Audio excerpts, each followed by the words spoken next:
Hey guys, I am Cackle39 back today with another video. I'm playing a game where I'm a psychologist and my job is to save my patients from their fears. I thought I was doing really well until almost all of them died. If you like this sort of content, please give me a like and a subscribe. Without any further delay, let's hop into the game.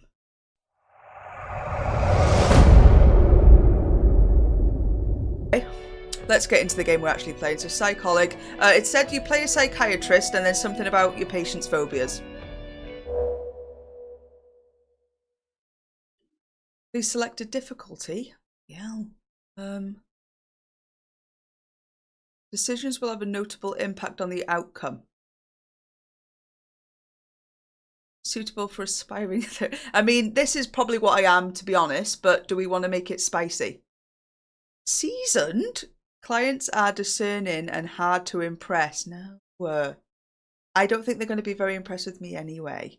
Treatment progression requires... No, this is too much. Maybe we can go for this one, though. But, you know, I don't know whether I'm that observant, so I might rely on you. You guys might have to be my eyes and ears. Let's go licensed professional, even though we've never done this before. You're about to take on the responsibility for 5 vulnerable individuals. That seems quite a lot, doesn't it? Why am I responsible for them? I'm just their psychiatrist. They're in need of help. Some of them are most desperate. To assess your suitability for the task, you will now take a short test. I'm being tested? Image number 1. Please have a close look at it and then choose the alternative that best describes it. I need to know what this means first. God, why am I getting psychoanalyzed? Very disturbed individual. Should not be streaming. Well, let's just see what happens. So let's just have a look at this, actually. So it's a kid raking some leaves in what looks to be a forest clearing. Sorry, we can't let sociopaths be psychiatrists. Game auto closes, deletes and refunds. Well, I don't think I'm a sociopath. Oh, okay. Ooh. Well, I don't think this. That kid's not lonely, they're just chilling. Let's go early autumn.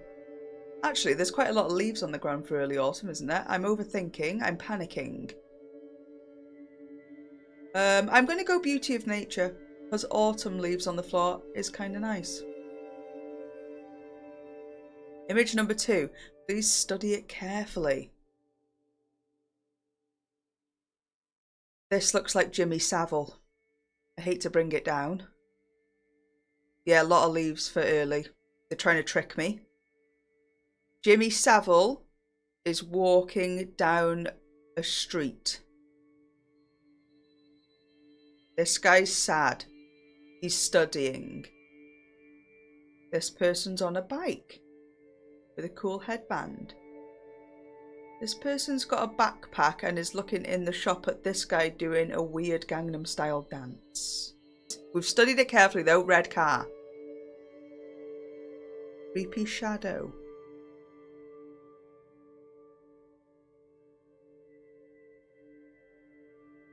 An accident about to happen. I didn't see this either. I guess actually upon reflection. No, you know what? I'm going to go calm day in town again because I didn't really care about the transportation. The car was an afterthought. And I didn't clock this at all. Again, not very observant. Maybe they're going to think. I mean, yeah, we clocked the sus nonce. So arguably, I think they're not going to think that I'm a very good psychiatrist here, though, because I didn't clock the accident. Should I lie and put accident? I'm going to put car day in town again because I didn't notice that, and I think they're going to think that I'm going to be bad at this. This is stressful. Image number 3. It doesn't say anything about it though. It's trees. This looks a little bit Alice in Wonderland creepy.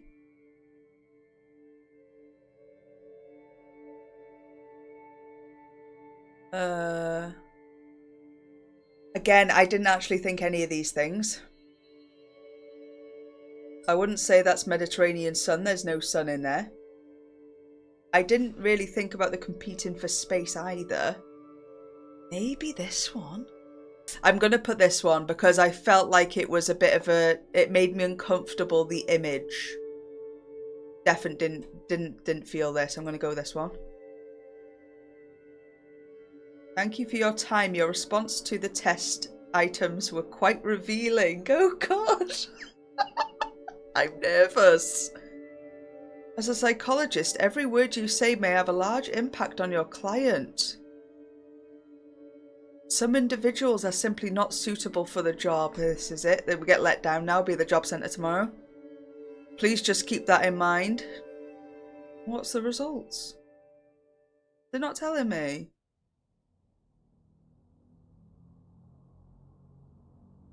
My bedroom looks nice with the light coming in. I'm deep. I haven't slept this well in years. I feel so rested and strong.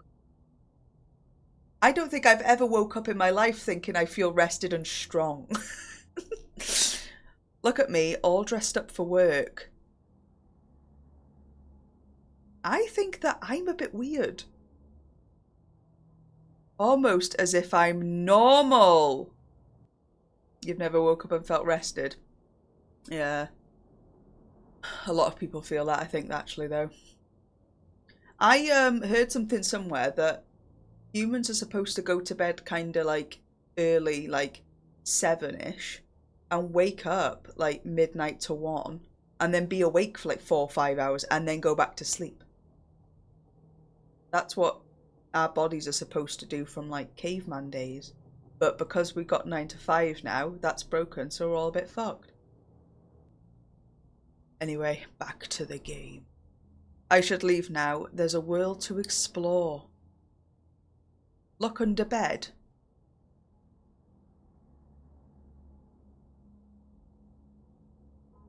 Reach under bed. No way anything could be lurking in there in the dark. Eh? Well, why are we looking there then? Hallway. Right. Leave apartment, bathroom, bedroom. Let's go and... Oh no, we just came out there, didn't we? What's that? Bedside lamp.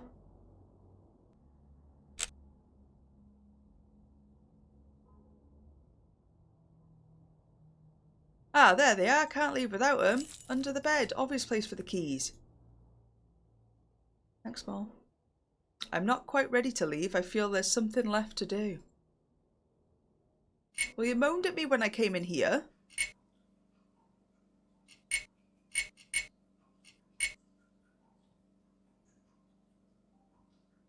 There I am. Is that what she wanted to do?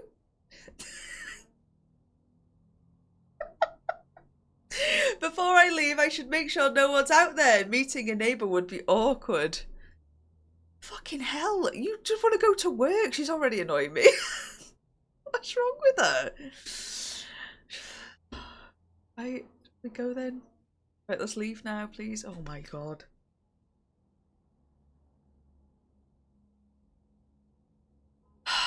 Something still feels off. Maybe after all I should go and have another look in the mirror.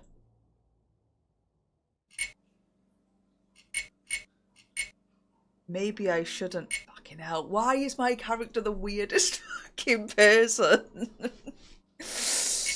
She's weird, man. So she didn't want to look then? I really, really shouldn't. Am I going to get jump scared?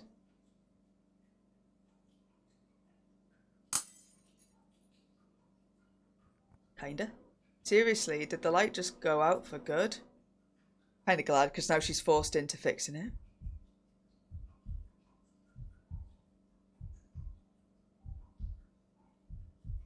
My eyes are adjusting to the dark. Faint heartbeat.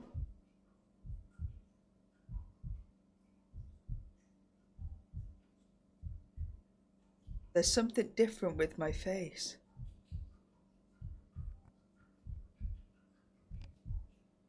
There's something off about it.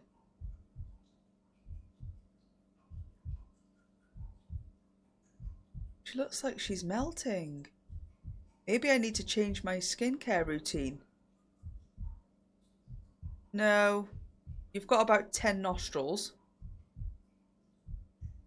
I can't go out like this. I never learned. Stupid, stupid me. I'm not good enough at taking care of myself. There must be a way to fix it.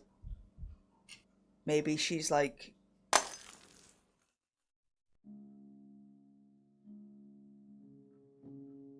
Oh.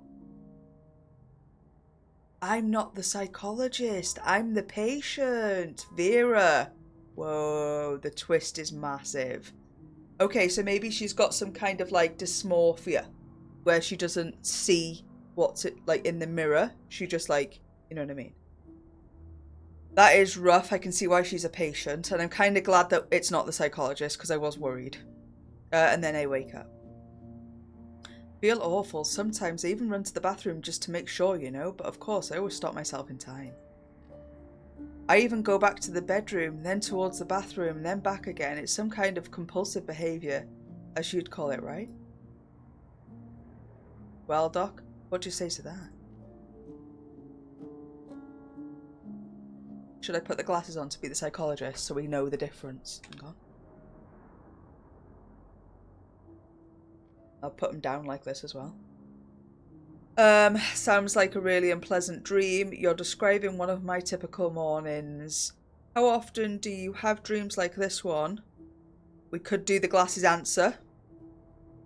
Correction, I'm a psychologist, not a doctor. Let's not be an asshole. What the fuck? We're not doing that one.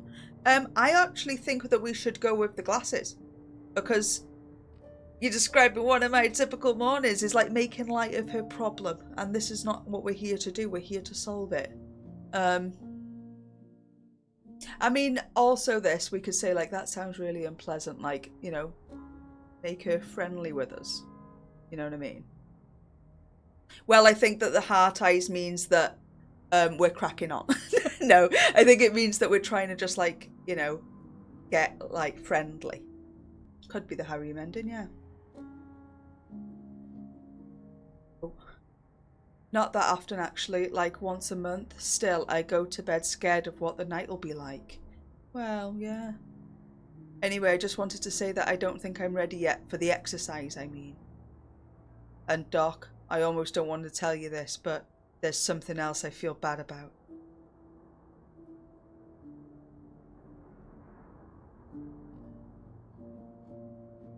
Okay, so...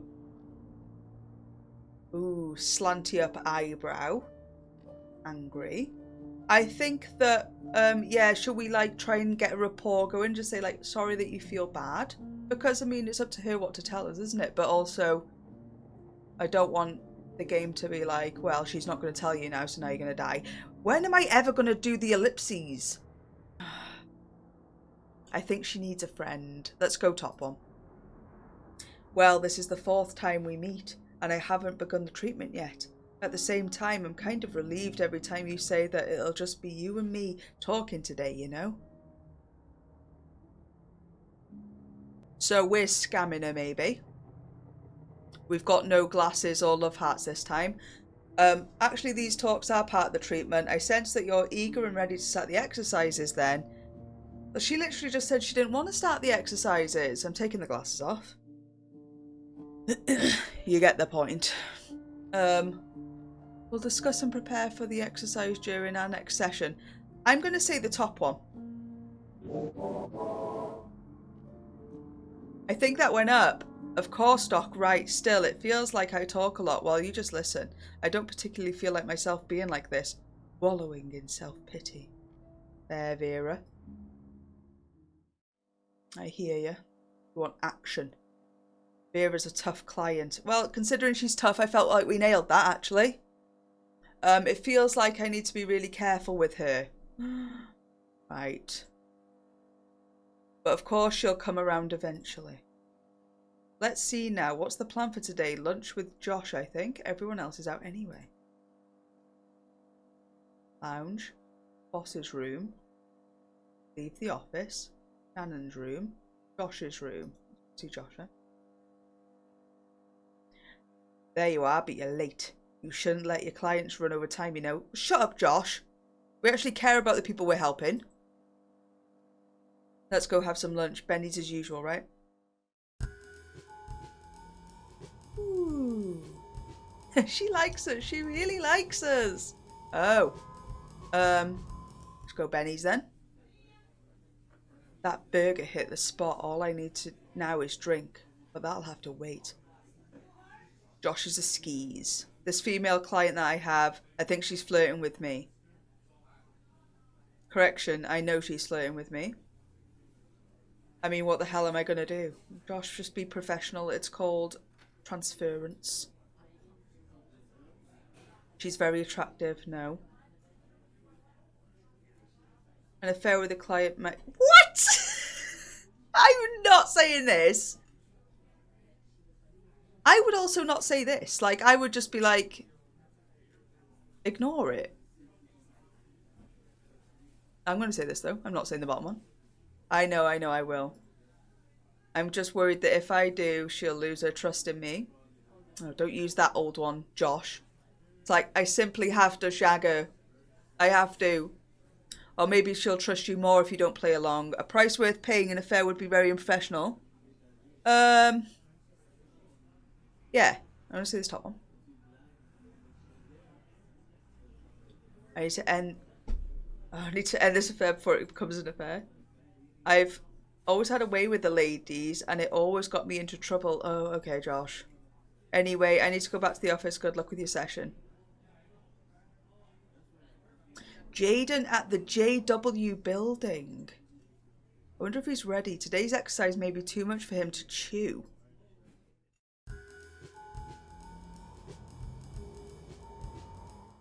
This is fun. Exposure session 5. Then when Mark finds out about the stolen money, he gets furious, right? So he jumps into the car and starts chasing Stephen. But then, right, Hannah and Julie find out about his affair, Mark's affair that is, so they start to sympathise with Seven instead, right? So they call Mr. Wilson again. He refuses, but they make him an offer. If you do this last thing for us, we'll split the money. At first he refuses. He refuses in every episode. I've seen these clips where they gather all the times he refuses, but Hannah uses her trump card. She tells Mr. Wilson about the time in season 2 when it was Stephen who came to Julie's rescue, even though he never took the credit and Mr. Wilson never found out. Then, just as Mr. Wilson's about to change his mind, Frank storms in. Julie stares at him because she kind of knows what he's about to say. Can you guess what he says?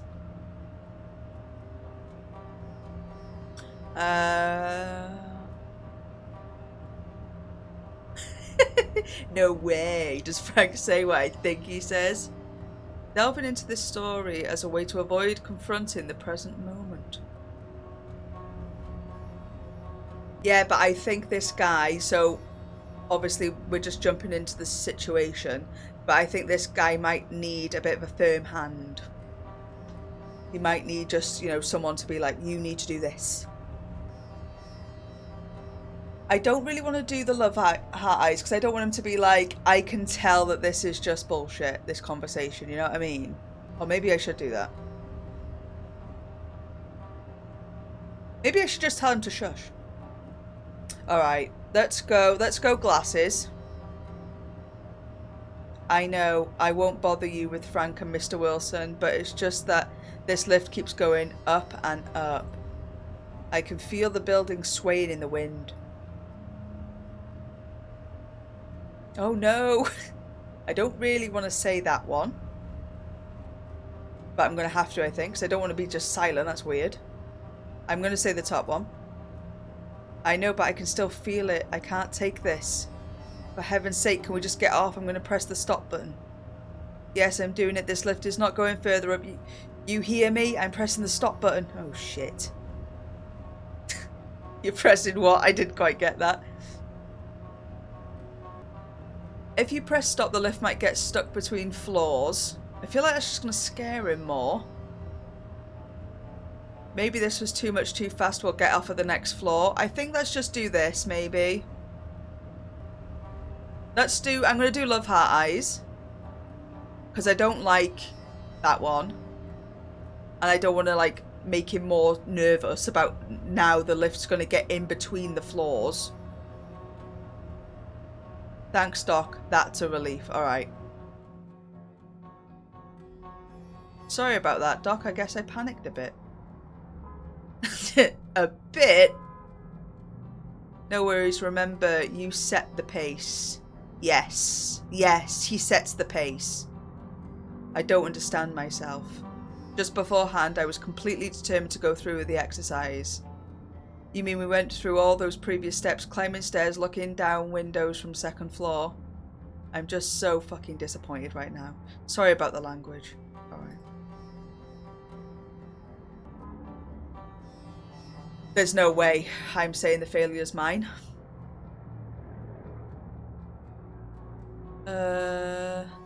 Don't be so hard on yourself, Jaden. These things take time. Or let's discuss the homework assignment that we agreed upon. I think he does need a bit of an arm around the shoulder. Should have pushed him more.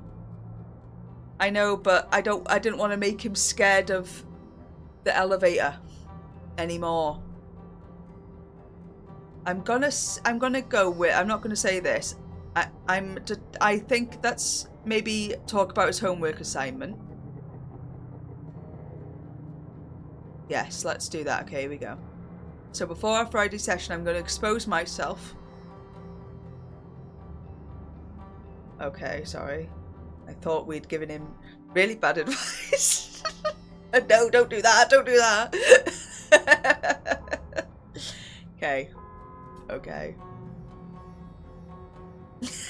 Well, that's just why I wanted to read ahead, see what he's going to say. Right, he's going to expose himself to a mildly fear-inducing situation. Okay.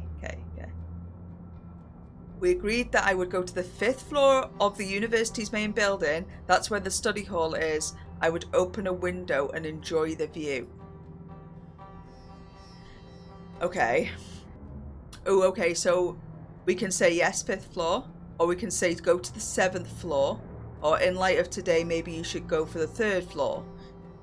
So they said that they've done floor 2, and then we just abandoned it now. You think they should go 3rd floor? I don't know, I reckon 5th might be alright. The thing is, I don't know when we got off then, though.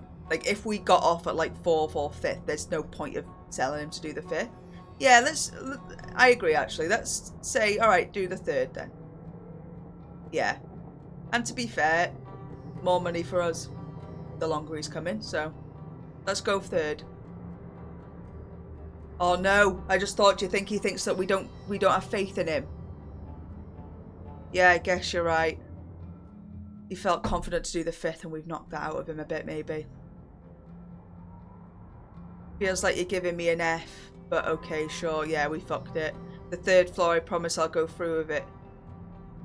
You'll get the full story when we meet on Friday.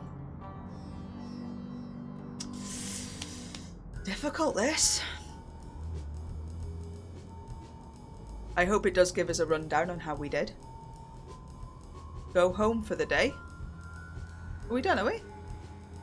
Let's go to the park. Alright, well, fair enough, but we've literally seen 2 patients. Like, what are we doing here? Strange how this train is always empty, but hey, more space for me. It's because it's gross. Ponder. Let's ponder. The one place in the city where you can find some peace and quiet, the subway. How ironic is that? Pondering was crap.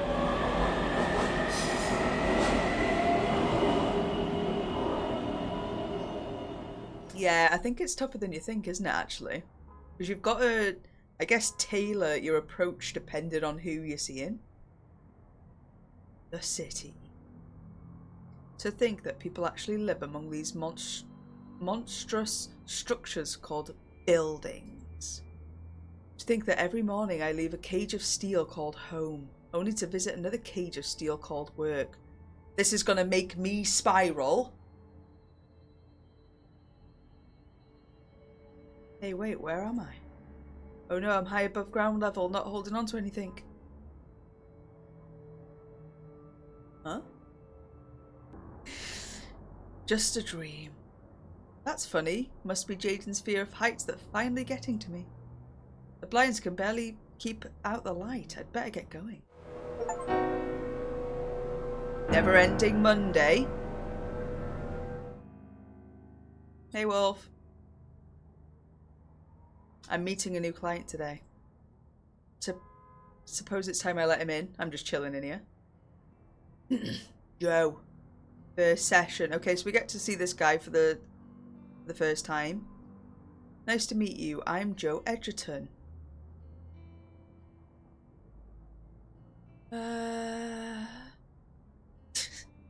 Didn't he say he's not a doctor at first? Now he's like, you can call me Doc. I don't want to say this because we don't even know what's wrong with him. Actually, I specialise in phobias, right? So maybe I would say this. I'm going to just say likewise. No. We don't know what type of guy Joe is. I'm going to say courageous just to come here. It's a nice room you have here. It feels really cozy. Right, both of these are terrible. No. I'm showing weakness. I can't say either of these. I seem silly. Right. Yeah, we all do, I guess. What can I do you for? This one's bants. Tell me as simply and directly as you can the reason that you're here. I'm just going to be like, I'm going to use inflected eyebrow. Why are you here, Joe? You like to get straight to the point. That's a good thing, I guess. Oh, I thought Joe was a young guy. He's actually looks kind of old. Well, I'm here today because I can't manage the traffic. Cars, trucks, that kind of thing.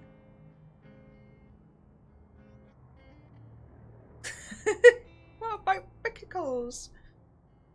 I see.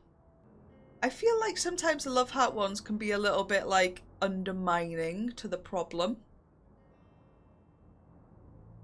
I see. That's it basically, or the sound of a vehicle accelerating, or car horns, or heavy motor passing. It does something to me. I know it's not rational. Oh. So the sounds of traffic scare you, but not seeing a parked car, for example. Yep, that's it.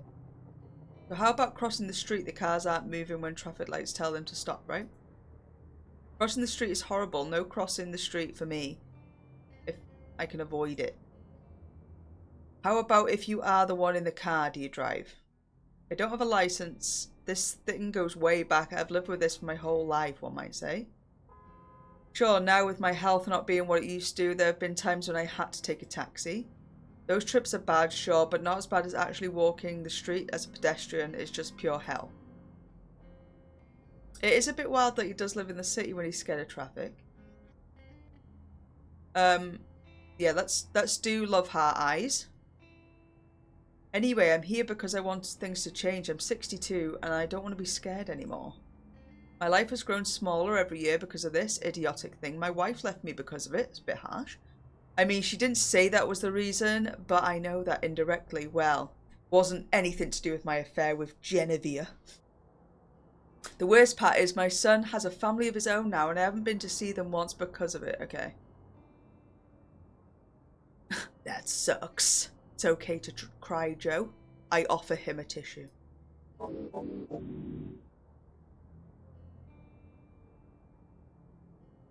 Oh, he wasn't crying. Why would I say that if he wasn't crying?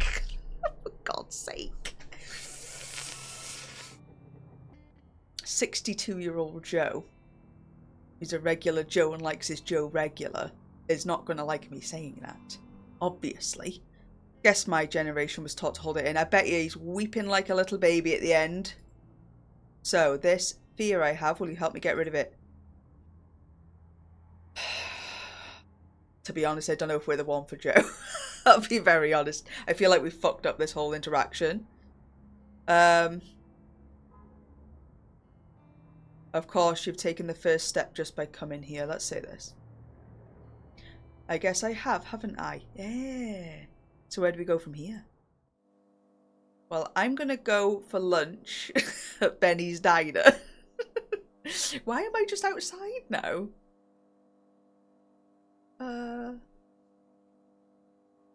Let's go back to my room. Oh, it's time for lunch. I just abandoned him then. Am I going with Josh again? Oh, thank God for that, to be fair. No one's here as usual. Let's go and chat at the boss. Okay, and then he's with Shannon, so let's just leave then. Maybe I can go to the park today. Hey! Oh, there's an old guy.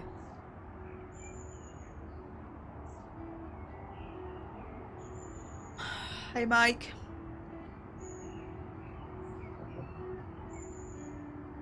Hey there, what brings you to my kingdom? Just relaxing. Good that you remember to relax once in a while. You don't want to end up like me. You're chilling in the park. What I'm doing. Ha ha ha. Alright, well, good chat, Mike.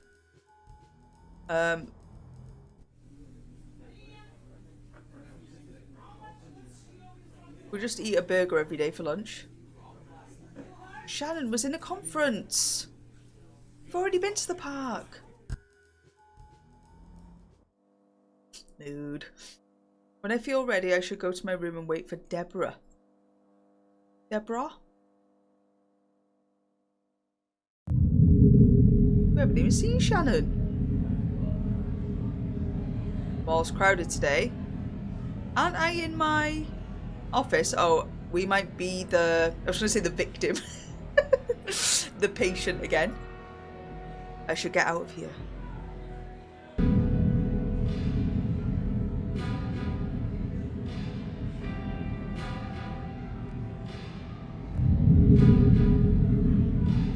If you look for the exit sign and click on it, it should lead you out eventually. Sometimes it's partially hidden.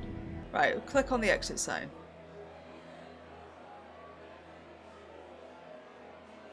There's that one. This is a new one. This is a new area. You had to click on the sign, not just the direction of the sign.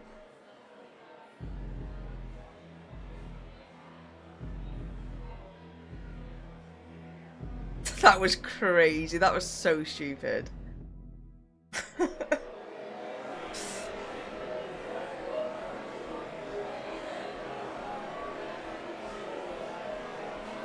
Oh my god, I feel just like so overwhelmed.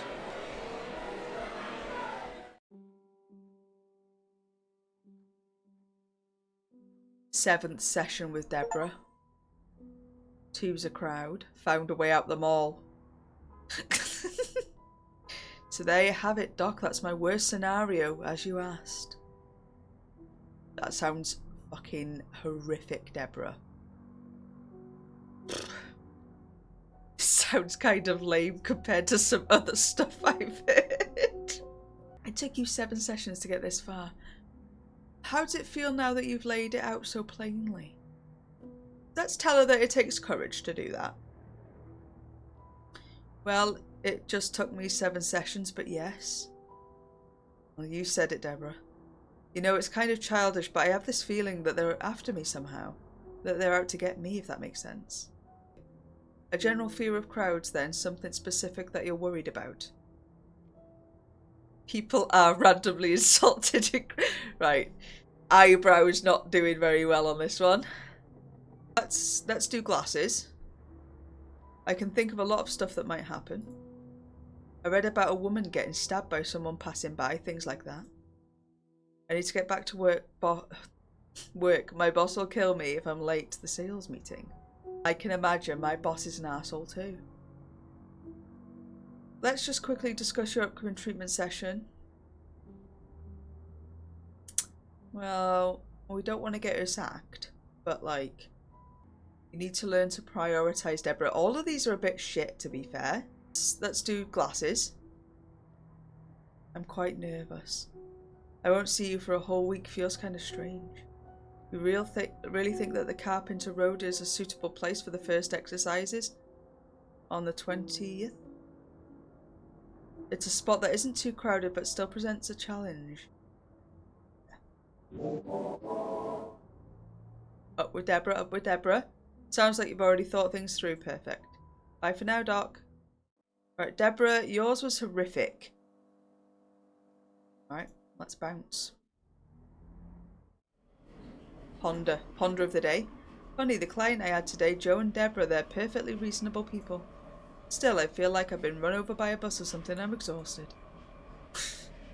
It's because we took a long time on Deborah's sphere.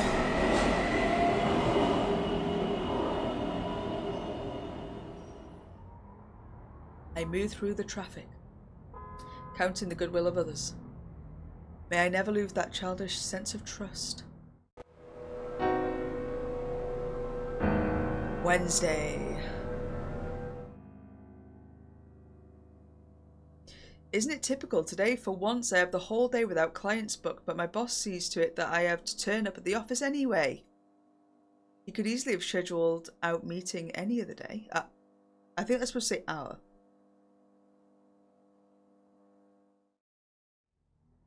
Hey, boss. Ah, you're finally here. Please make yourself comfortable. He's psychoanalyzing me. Let's just say sorry for being late. No matter, by the way, did you happen to see Shannon on your way here by any chance? They're having an affair. Calling it now. No, I didn't. Well, she probably slept in today after that exhausting conference. Now, the reason you're here, my friend, not friends, is to make sure that you enjoy working here. What? And I also like to discuss your future at the firm. If HR walk in, we're in trouble. I believe in listening to my employees. Every employee is different. He is analysing us. I feel like as a manager, I need to listen and adapt my approach and leadership style to suit each and every employee respectively. Does that make sense to you? Yeah, sounds good. Hearing that makes me optimistic about our future relationship here at the firm. We're a small team and it's important that we all get along together. I know that you and Josh know each other since your days at university. Are you good friends? I don't like Josh, but I think that... No, let's say we're colleagues. It's good enough for me. And what about Shannon? Is she a good colleague too? We have lunch occasionally, nothing more. I've never seen Shannon. Good, good. By the way, here's a tough one. Are you ready? Bring it on. If you would compare your colleagues Josh and Shannon when it came to their professional performance, who would you rank higher?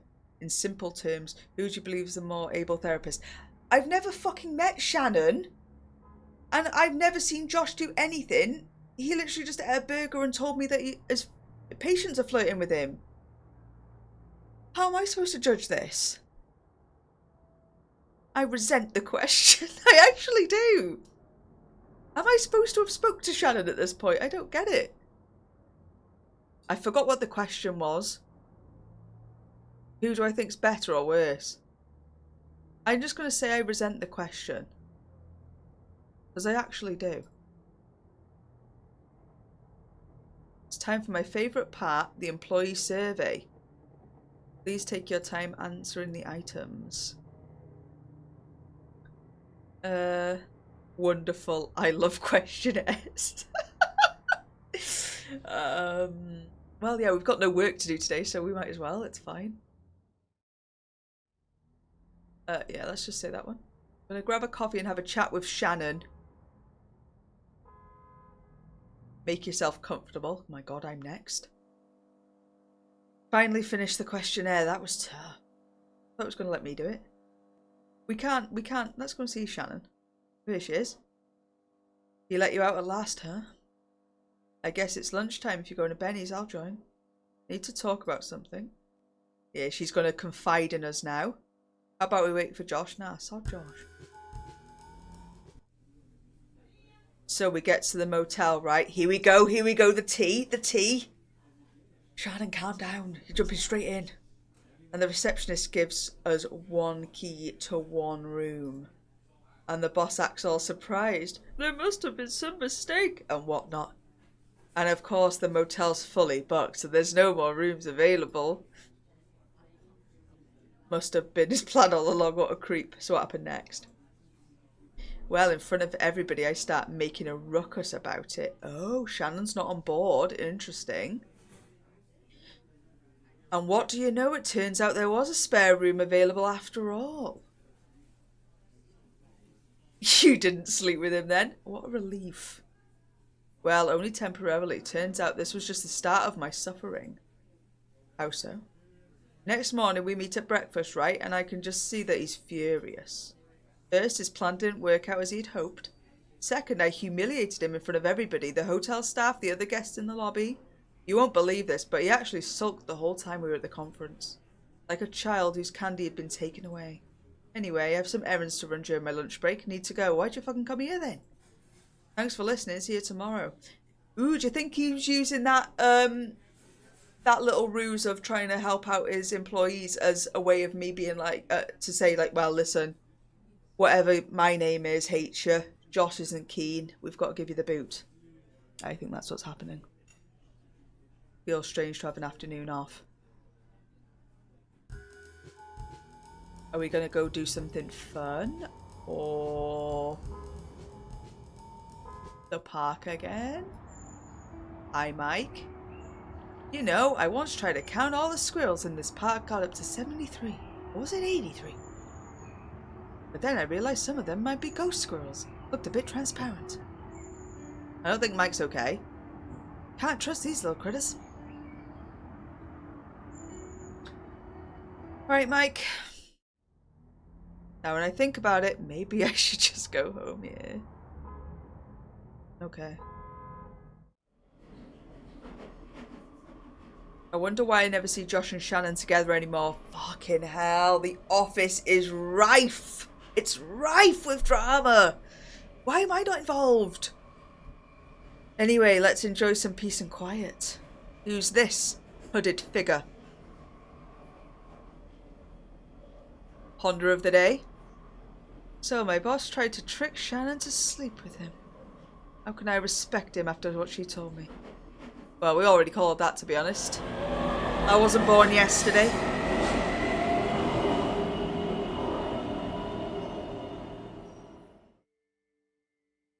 This is in my house. This painting looks familiar. It used to be in her grandparents' house. We used to just go up there to look at it. We're the lonely kid. We should have done lonely kid.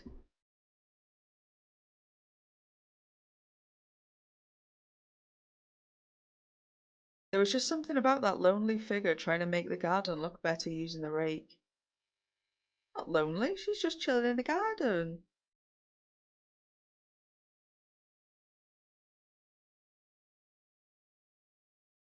She had loads of friends as a kid. Did I? I don't know. We didn't play you as a child, I'm unsure.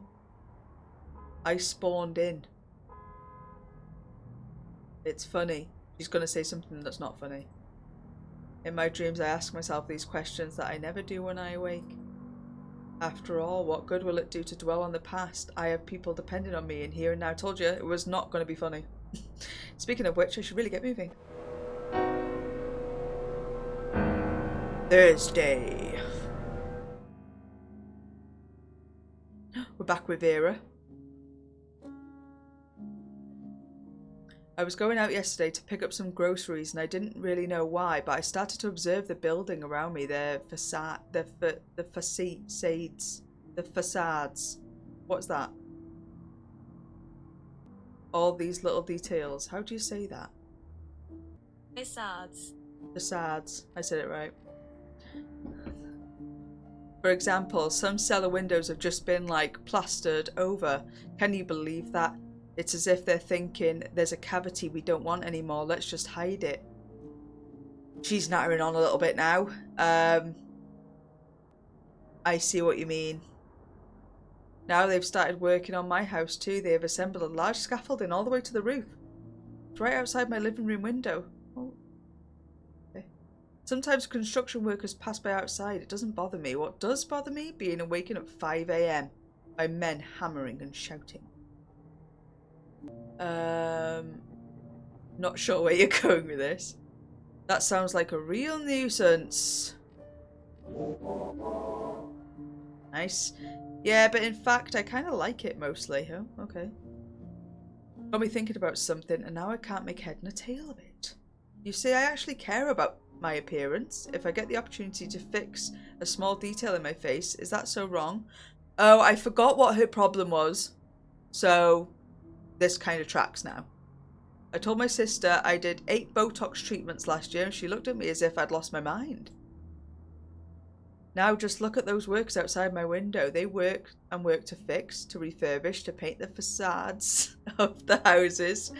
I don't want to keep saying it. I mean, this whole city's full of things to improve. Dirty windows to clean, dusty pavements to flush with water, old walls to plaster and make smooth again. And sometimes an old house is hopelessly decrepit and ugly that all you can do to make it disappear so that one needs to see it. But those guys outside my window, no one asks them why. Why do you spend your whole day fixing, plastering over the cavities? Well, what they do is seen as perfectly normal, as it should be, because we all want the city to look nice, right? Yeah, but it could also be like a safety issue. Same for me, I just want to look nice. Do you see what I'm saying, Doc? You're saying that people tend to be judgmental. Having such thoughts must be really stressful. Give me a second, I'll figure it out. Houses need fixing or they'll crumble, while human aging is a natural thing. Yeah, because the way she's saying it, like, it's more akin to, like, a hip replacement. Innit? Not Botox. But, to be honest, if she wants to get Botox, just get it. Is she here because she wants that? I don't know. I don't understand. I don't understand what the problem is, to be honest, with this situation. I think she probably has some sort of dysmorphia right from the start, like, but yeah, which is fair enough, really, to be honest. And I don't think that we should be like judgy about her using Botox anyway, really. We need to understand her problem a little bit more, I think. Right, let's say the judgmental one then. You think that she's hinting at this, so her phobia of being, I guess, ugly is stemming from other people. There. Yes. Bang on, Small. You'd make a hell of a psychiatrist. And she lost fucking trust in us last time I listened to you. Oh, we're boosted up now. I take it all back. I love my sister. She cares about me, but she's judging. She is. Yeah, she sounds like a bit of a cow. Tell her she might need some Botox as well. Keep her opinions to herself. Oh, she gained trust, lost treatment. Shit. What does lost treatment mean? Okay, now Vera, about next week, do you feel ready? Mate, our trust is through the roof right now. Feel really strange to meet at my place. Hey up. Don't expect too much, Doc. I won't. We've been to your place. I need a break bad. God, we're here for the office gossip. Let's go see Josh. Session finally over. I could eat a horse. Well, alright, but let's get Shannon then. Yeah, let's wait for Shannon. Sure we could, but she has too much work piled up and I'm starving. I get the impression you're avoiding her. You're just imagining it. Been reading this book. I'm fuming that we're stuck here with Josh now. We should have gone to Shannon first.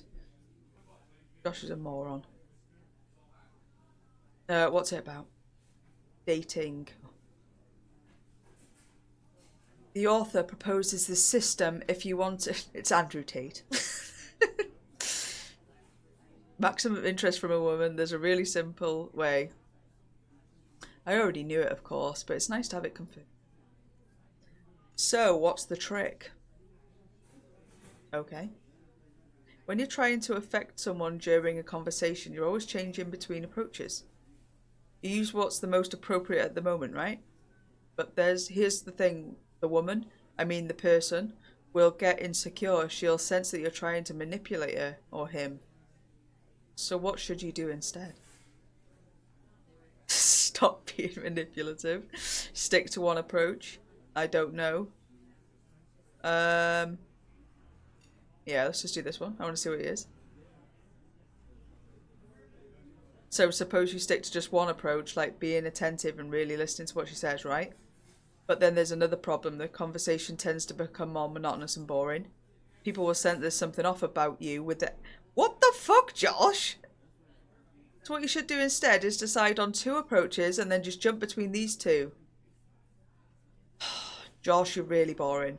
For example, I used to alternate between being funny and energetic and then brooding and mysterious. Okay. Okay. Okay. Oh, God. Not on my watch. Am I a woman or a man? I just assumed I was a woman. I'll have some time before my new client. What, who am I going to chat up? Go see Mike. Let's go and try it on Mike. There's an art to notice him without being noticed, you know. There's one who's mastered it here in these very grounds. Oh, do you think someone's been here the whole time? Ooh. Creeps me out. Oh. I can't see anything. Alright, good chat, Mike. Go chat to Shannon. This is unexpected. Shannon's always at the office at this hour. Boss is having a long lunch break. One of the benefits of being the boss, I guess.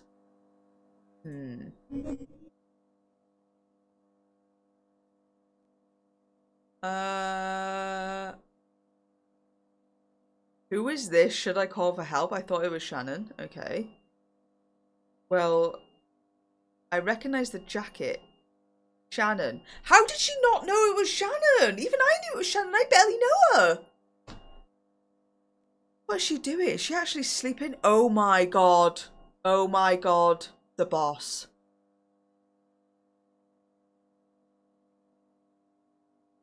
I better call... Yeah, we've been standing here for about 10 minutes. This seems a bit too casual, to be honest. It looks... Honestly, I am a bit concerned. She isn't reacting. This may be serious. Shit. Touch Shannon.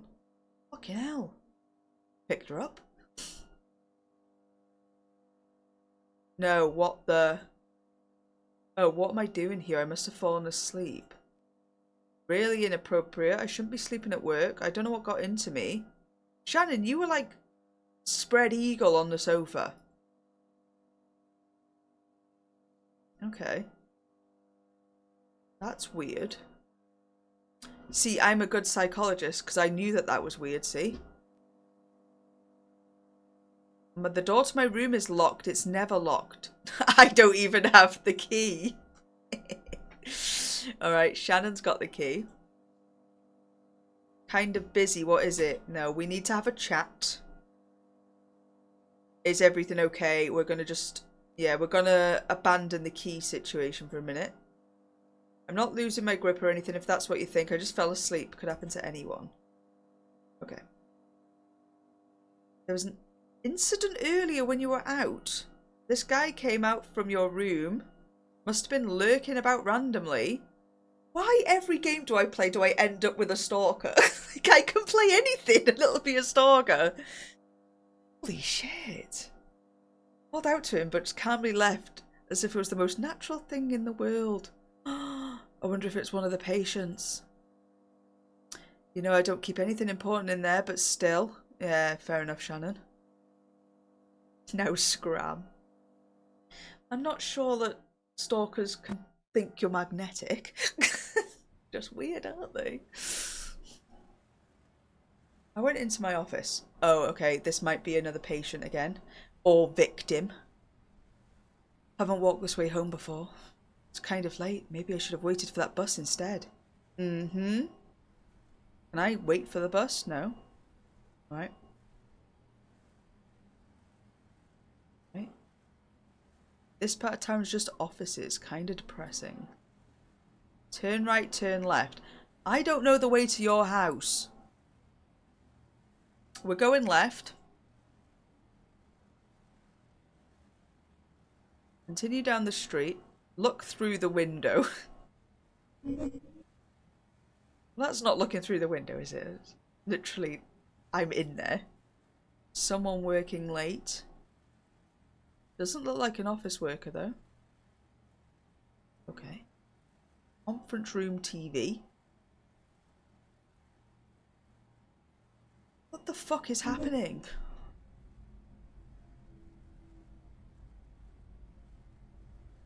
This game's about 5 different games in one. Boat streetlights. But it's not Halloween. Skin Freak. It is Skin Freak. You're right. What a creepy guy. I should leave. Yeah. Are you going home? Are we going the right way? Strange, looks the same everywhere. Oh god. We're going to be stuck in the loop again. Someone Google it. Can't be asked. Let's go right. Instead. Pass through the tunnel. She should definitely have waited for the bus. So dark all of a sudden. It's because you're in a fucking tunnel. Idiot.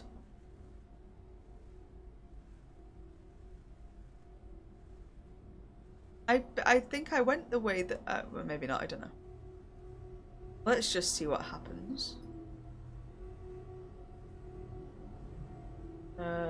Is there anything for me to do?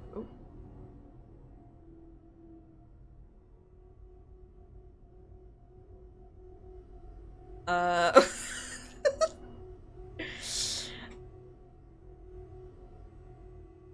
What is this game now? I pressed the mask. Okay, now we're in the mask. We're gonna die. I don't know how much closer we're getting. I'm the mask. Poor Ashley. That was horrific. Right, the banter one's gotta go. Like, the banter one has to go.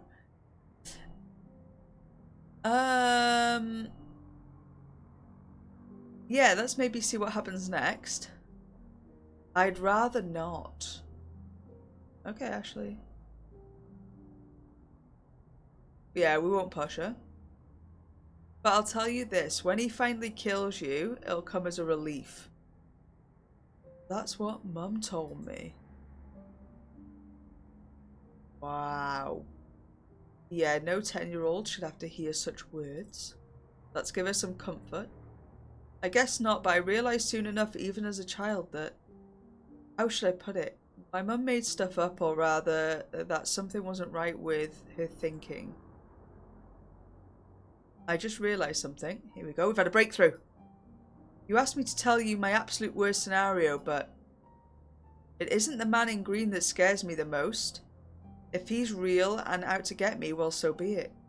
Or rather, I know he isn't real, right? Maybe just go on. I'm going to say go on. That scares me, though. What scares me the most is something else. What's that? That I'll go crazy just like Mum. They told me schizophrenia runs in the family. So maybe it's just a matter of time until I see him.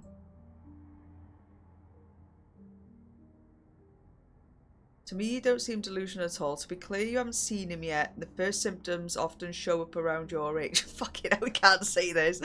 To be fair, she doesn't seem delusional, really. But who am I? Yet implies that she will as well. I think I have to say the top one, to be honest. Smashing it. Wait, was that treatment? That was treatment. I don't know if the treatment going up is good or bad. The thing is, I think I might have seen him. Oh shit. Last week, I was at a cafe with friends from school.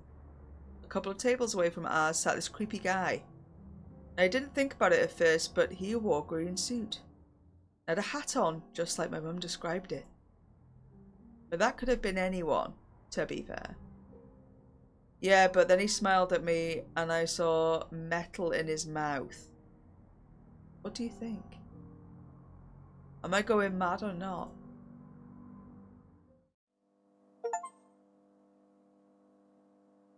To be honest, I can't really tell if she's going mad.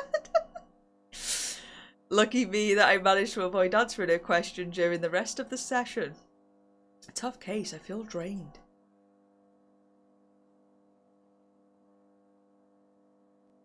I've got 5 clients in total now. Yeah, the achievement was like, you got a bunch of clients. May not seem like much, but to me they're plenty enough. Yeah, because you're taking on like the baggage of every single person. There's quite a lot, isn't it? 2 of them are on the older side. They're generally less problematic to deal with. Jaden, on the other hand, is somewhat of a loose cannon. I feel it may go either way with him. We've only spoke to him once, so I'm a little bit concerned about what happened. Tomorrow he will report on his homework assignment. Okay. And then we got our 2 gals. Deeply troubled individuals in more ways than one. It's funny, whatever strategy I use, I seem to work differently on each one. I just have to keep experimenting, I guess. Don't know if that means I'm doing shit then. Okay. Let's go home. Ponder of the day. Shannon mentioned someone coming out of my room. Oh yeah, I forgot all about that. I forgot about the Shannon spread eagle and the fact that there was a bloke in my room. Probably some addict looking around. Okay.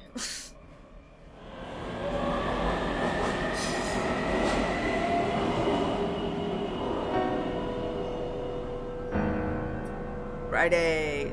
TGIF. TGIF.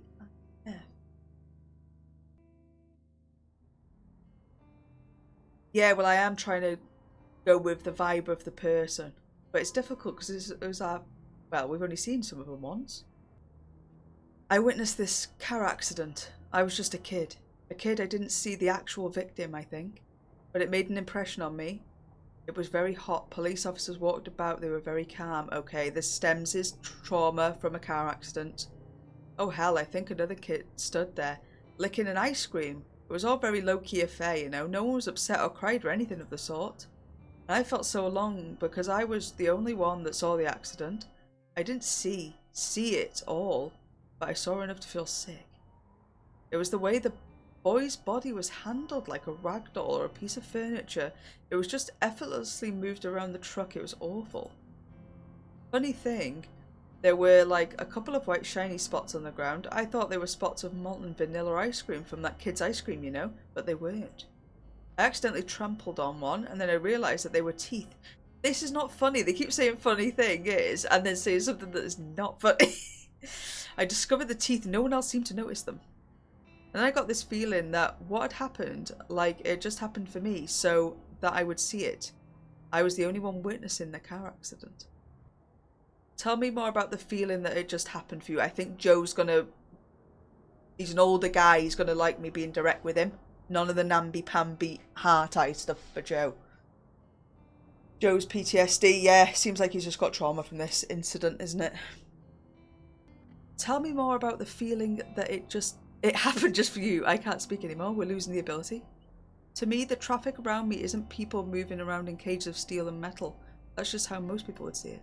No, to me it's like a big, intensely powerful being all around me that doesn't care about me at all but might take a bite if it feels to. I read about this guy walking down the street on the sidewalk, mind you, and the next moment he's killed. Some driver lost control of his car. Can you believe that? Anyways, I'm done being scared. I want to see my son and his family. I want to be able to move around freely. I'm looking forward to the exercise. Bring it on. Let's fucking go, Joe. Love the energy.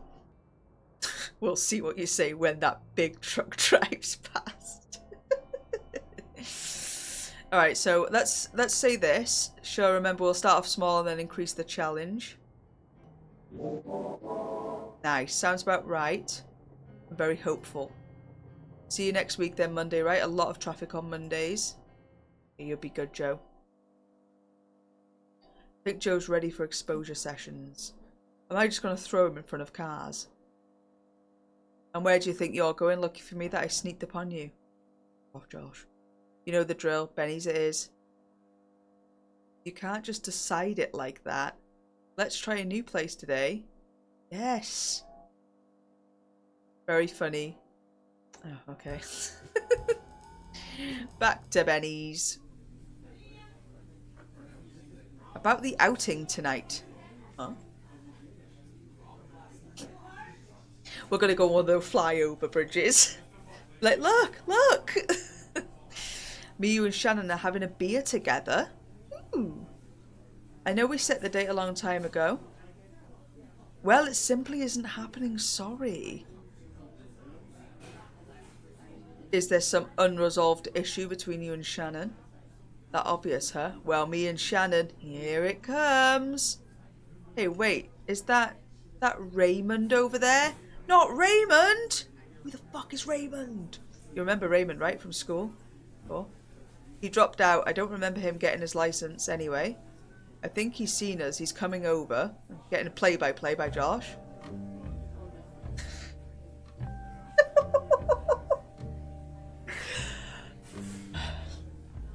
Hello, long time no see.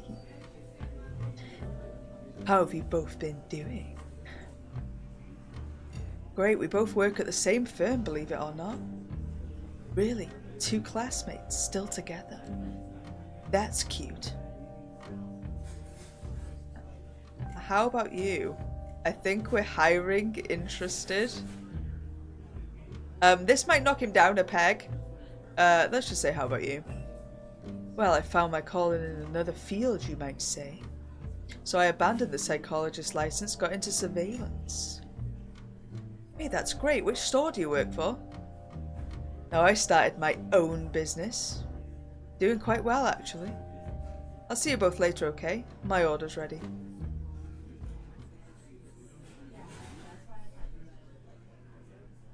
Did you see his suit? It's very expensive. He must be doing really well. He was a jerk in store and still seems like one. Anyone could buy a suit to appear successful. I'm not going to say this because I feel like it's going to give Josh ideas. Guy who walked into our office put surveillance up. That's why Shannon couldn't come this time. Why would they put surveillance up in my office? I'm going to say he's a jerk. He was a bit weird, but now I bet he's weirdly rich. Josh has got a crush now. Yeah. I envisioned something much more glamorous. But you and me are helping people, that gives meaning. Well, arguably, he could be helping people in the surveillance business. You know what I mean? Mess with our patients and ruin us.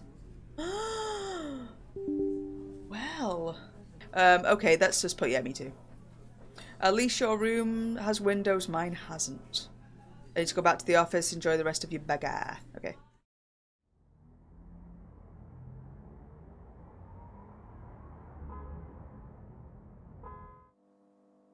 When I feel ready, I should go to my room and wait for Jaden. I am actually interested in what's happening with Jaden. Let's go see Shannon. No.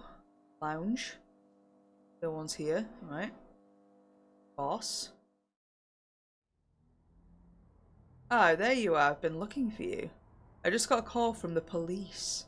I'm sorry to tell you, but your client, was it Jaden Thompson? No. No.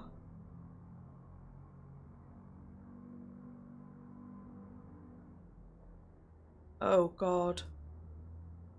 Oh. Oh. Okay. How can you either think how can you think that one, he might have done it to himself, or the other one of he's been assaulted? Like, surely either one would be obvious. I don't know. Right. St. George's on Cedar Avenue, you know the place. Once again, I'm truly sorry about this news. I'd like you to come see me afterwards. Well, I don't want to be alone with you, to be honest. Worrying news about Jaden. I guess you should go to the hospital. Yeah.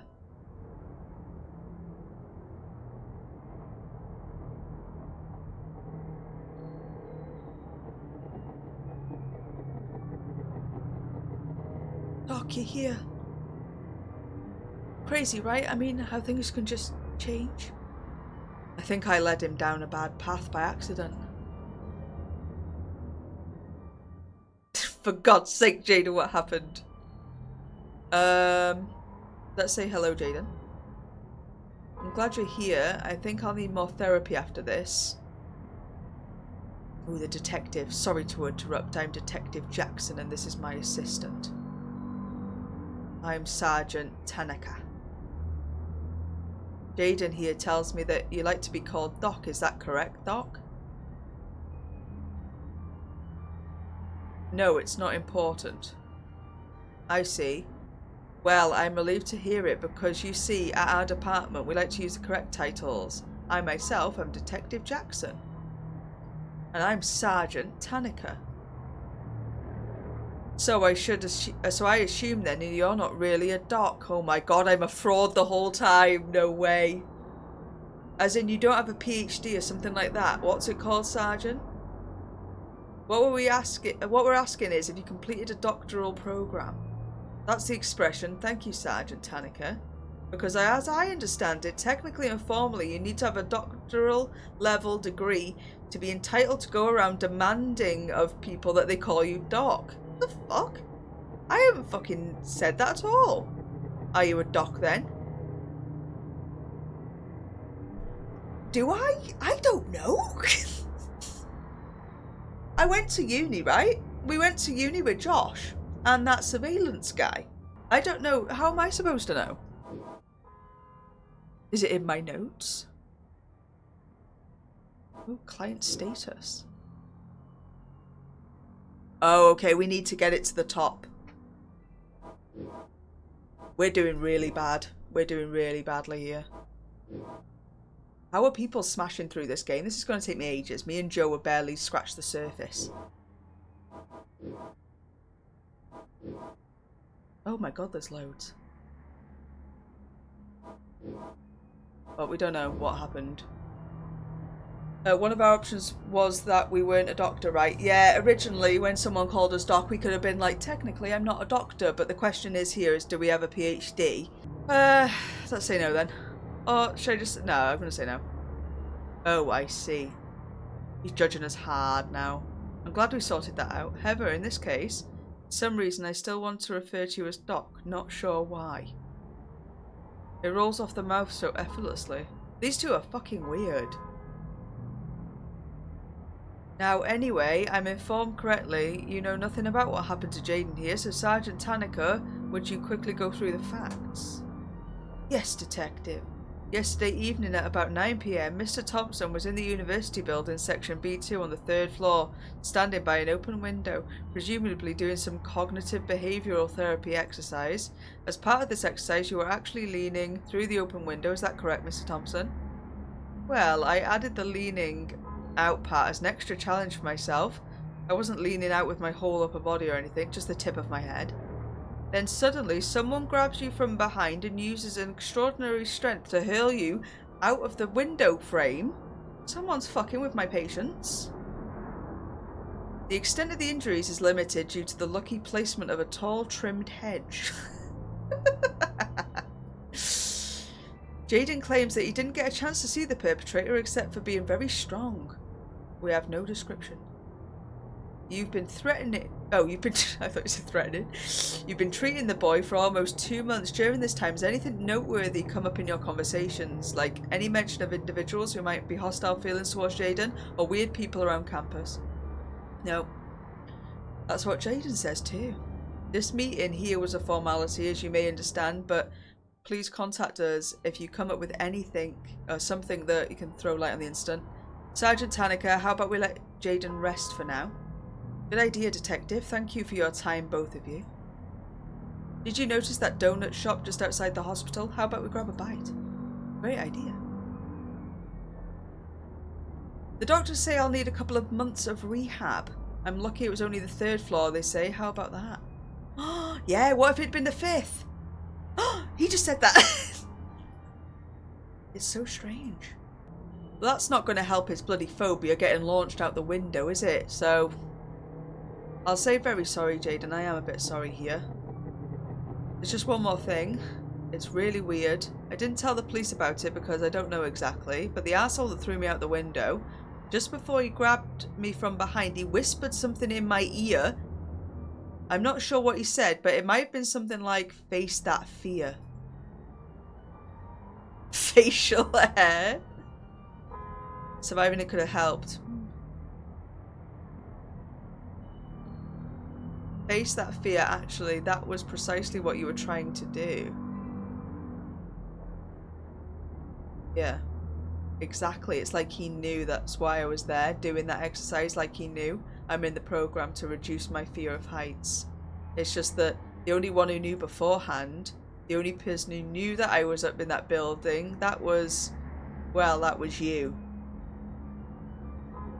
And what exactly are you accusing me of, Jason? Hey, Patriot. You got me. I'm gonna say I agree that is weird. Because I don't want to be like... Because that is weird. But the surveillance person... Let's say that's weird. Which means that somehow what happened has got something to do with the fact I'm seeing you. So I need you to promise me something. Listen. Promise me that you'd like to try and find out who did this to me. It must be someone connected to you. Nah. I promise. Thanks. So he doesn't think it's me, obviously. It's just... I'll see you soon, Jaden. Hang in there. Ooh. Friday at St. George's. Visited Jaden at the hospital. Ponder of the day. That guy at Benny's today, Raymond. I remember almost nothing about him except that I didn't care for him at all. Strange. Jaden, oh my god. Home. Getting heartbeats. This isn't where I get off. Must have missed my stop. Never happened before. I'm clearly overworked. I've got like 2 patients a day. Exit Mockery Lane. Okay. We're at the place with the schizophrenia. It's here. Vera's hallway.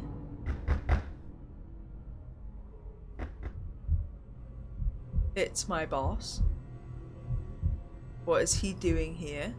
What does he want with me? Go and bully someone else. Shit. She has proper fuck dreams. I think this is going to turn out to be like, we've got the problem. This week my clients have clearly overwhelmed me with their troubles. I need to stay professional.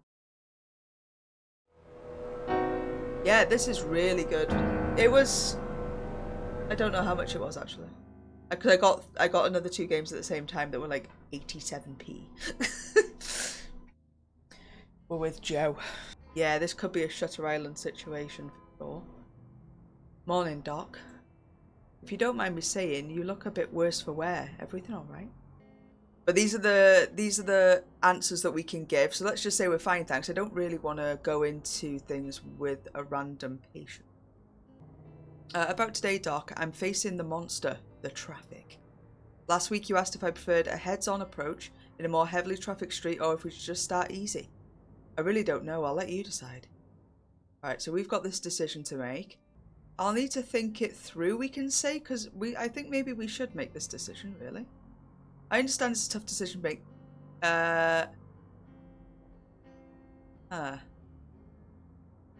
Let's just say this. Glasses approach. Thanks, what are we waiting for then? Okay, we're going to the traffic. Let's go. Oh.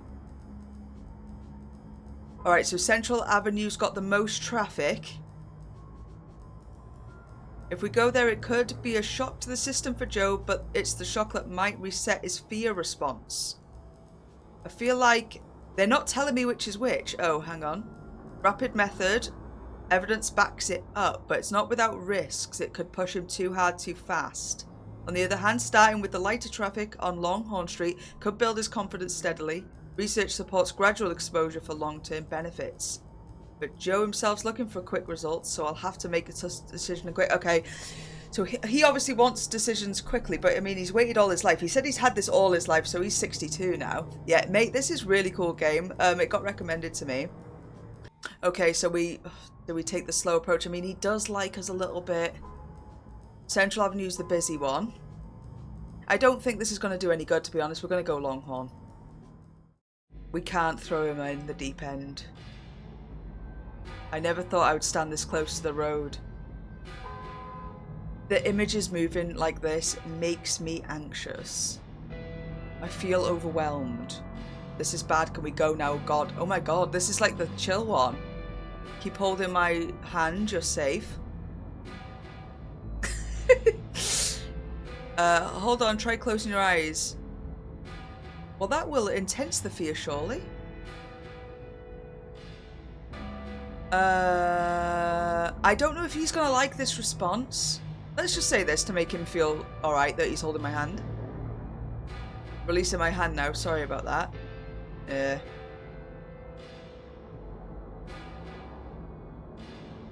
Now we'll cross the street together, or shall we say we're done for the day? I don't think this is a very good option. Let's cross the street together because we've gone to the more chill area.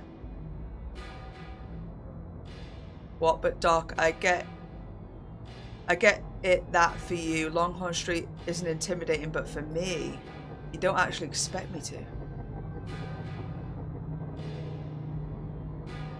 Ooh.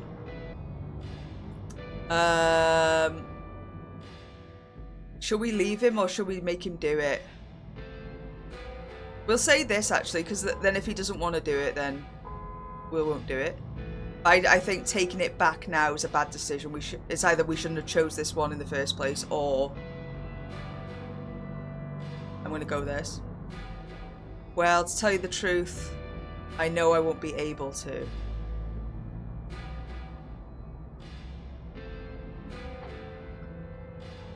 Okay, we won't push him further. Let's call it a day then. This feels like failure, but I'll try not to see it that way. Yeah, because he still came here.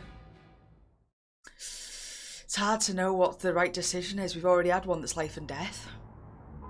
That could probably have gone better. I was too eager to see quick improvements. We took him to the chill place. No good, no good. Let's go back here then. Back to the office. Here's Shannon. There you are, I was looking for you. You and me going to Benny's now, quick. Before anyone notices. Got gossip for us. I'm excited. Me and Josh avoid each other. Yeah, I've noticed. Oh. Word for word. I'll just say it. We had a thing going recently for a couple of days. A couple of days? Get over it. Quickly became obvious that it wouldn't work out, so I broke up with him, you might say.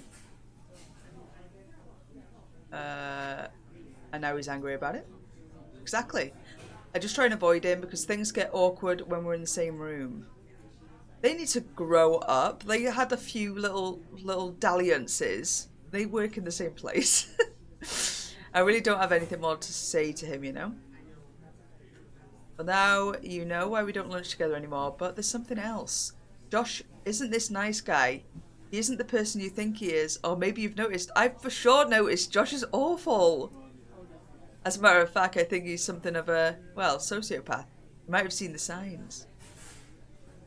I have. So then you know what I'm talking about. I had to tell you because lately I've felt there's something not quite right about the office. Yeah, our boss is a perv and our other co-worker's a psycho. Pretty sure you feel it too. I do. Yes, I feel the same way. I mean, that guy in your office, my problems with Josh and my boss. Oh yeah, we still don't know who broke into our office that time. And what happened to that client of yours? Maybe it's just a feeling. There's a lot going on. I don't know. I'm going back to the office. Are you coming with me? Why would I chill there? Yeah, let's go. Stuff I told you, it stays between us, right? I won't tell anyone, I promise. Thanks, Shannon. See you later. When I feel ready, I should go to my room and wait for my next client. Okay. Second session with Ashley. I don't recall who Ashley is. I have to be particularly careful with her. Especially as I can't rule out that she has psychotic tendencies. I got you. I remember this one. That would mean her fear is well founded. This is the one with the green jacket. She keeps seeing the man with the green jacket. Okay.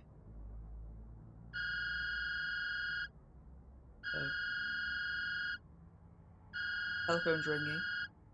How unusual, it almost never happens, but she never gets a phone call. It's better I take it. Hello? Uh-oh. Please just help. I don't know what to do. I'm right here, Ashley. I'll help. Massive. He's real and he's here.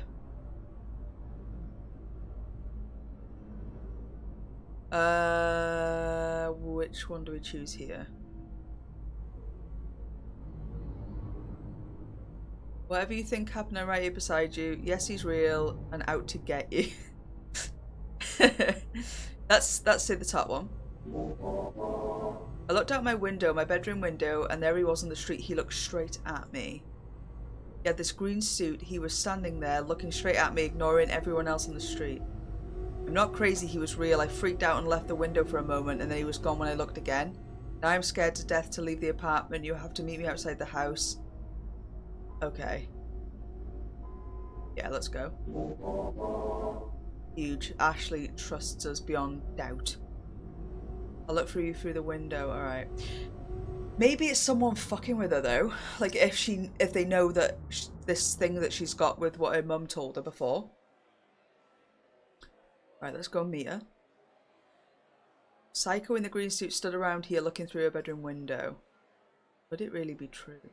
Obviously with the people around here you'd expect many colours on display in the street.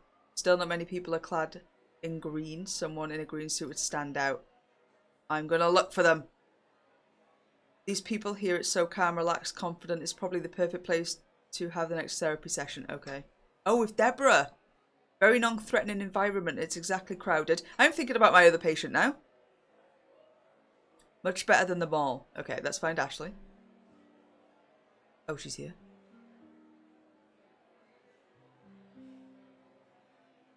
Second session with Ashley. Alright. Can we just walk up and down the street? Let's go.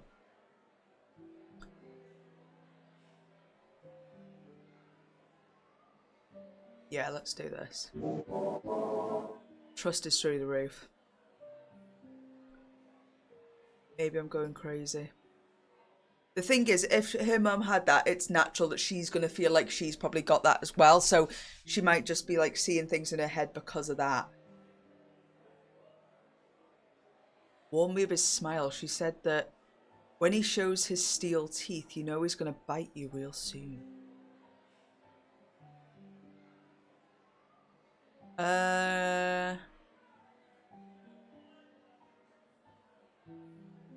Oh, we could say this. It's very rare for two psychotic individuals to share the exact same delusions. Or we could just carry on with this, like, hearing stories like that when you're a kid must be terrifying. Because if we say this, are we confirming to her that this is what we think of her? I'm going to say this. Is it? That might reassure her. Massive. Thanks for coming to see me. My dad should be home. Yeah, okay, we'll chat to her for a bit longer. Oh, I'm just going home now. Alright. That's Ponder of the Day. Shannon has some strong opinions about Josh. Calling him a sociopath. I mean, come on. I agreed. We agreed.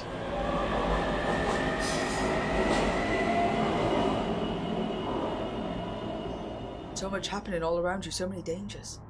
Before you know it, something hits you. It could be a car, it could be an innocent looking passerby. It could even be some primeval. Something mean, clad in green. Who wrote that line of poetry? The threat might come from inside yourself too, something that pulls you toward the cliff edge.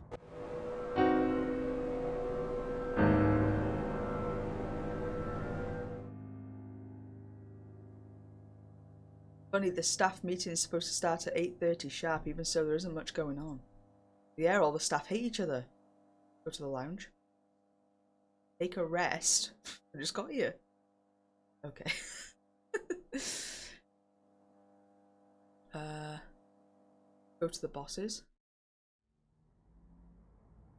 Good morning. I decided to cancel the staff meeting in light of the news. What news? If Shannon's dead.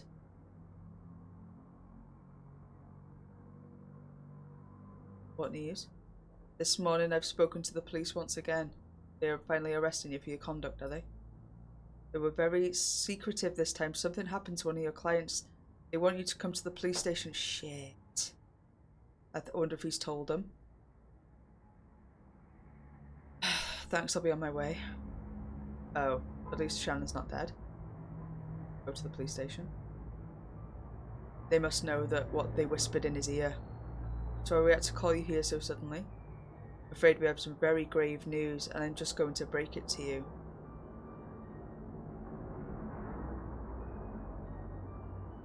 Your young client, Jaden Thompson, no. What? How did he die? He was in hospital. Murdered? Sergeant Tanica did it. Sometime during the night between Sunday and Monday, Mr. Thompson was forcibly hoisted out of his hospital bed. In his already weakened state, also drugged with sedatives, the victim wasn't able to put up much of a fight. He tried to hold onto the mattress, though, in vain, I might add. It was hurled together with Jaden out the window. Mr. Thompson was killed upon impact with the ground.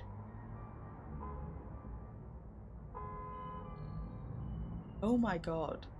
We naturally have a lot of questions for you, as you knew about some aspects of Jaden that might, even his family did not. But before that, I'm afraid we have some other grave news. Christ! Detective Jackson, there's only so much I can take. Another one of your clients, Mr. Joseph Edgerton Joe. Yesterday he was...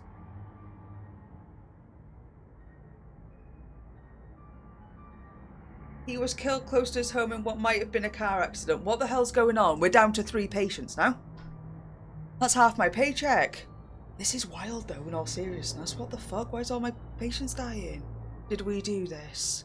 We made him feel like a failure. Shit. I didn't know if he needed the tough love approach.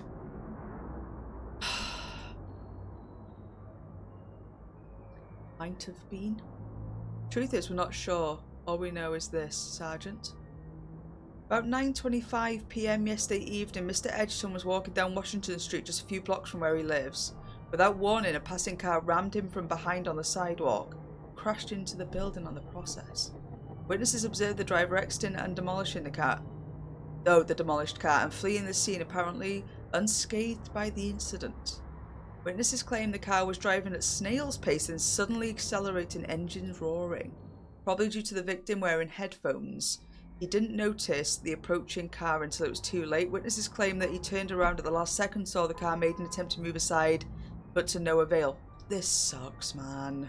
All this because I asked him to walk across the road with me. We even went to the more chill place. Wonder why he was wearing headphones. I guess to drown out the noise then. It's dangerous though.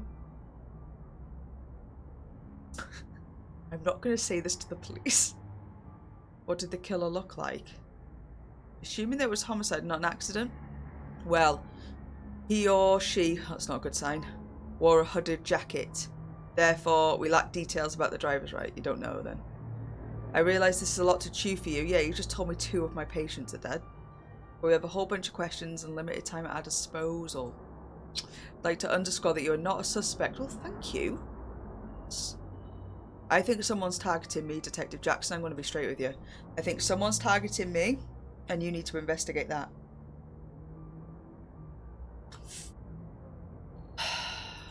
The interrogation room I go certainly seems dodgy to me. It took longer than I expected. They had a bunch of questions. Okay, cool. I didn't have to answer any. I'm not a suspect. Why are they spending so much time on me? Well, we're the common link, mate.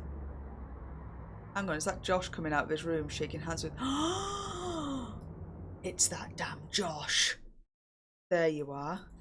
Sleazeball. Nice to see a familiar face. Likewise, I had to cancel the session to come here, so I'm not happy about this. They asked me a bunch of questions, that's all. But now I'm starving. 2 of my patients have died. I'm not in the mood for a fucking burger. I never thought I'd be sitting in front of a cop being interrogated about my colleague. And about myself.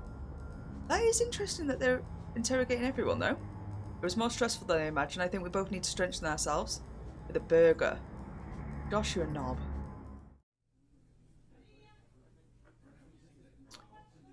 Okay.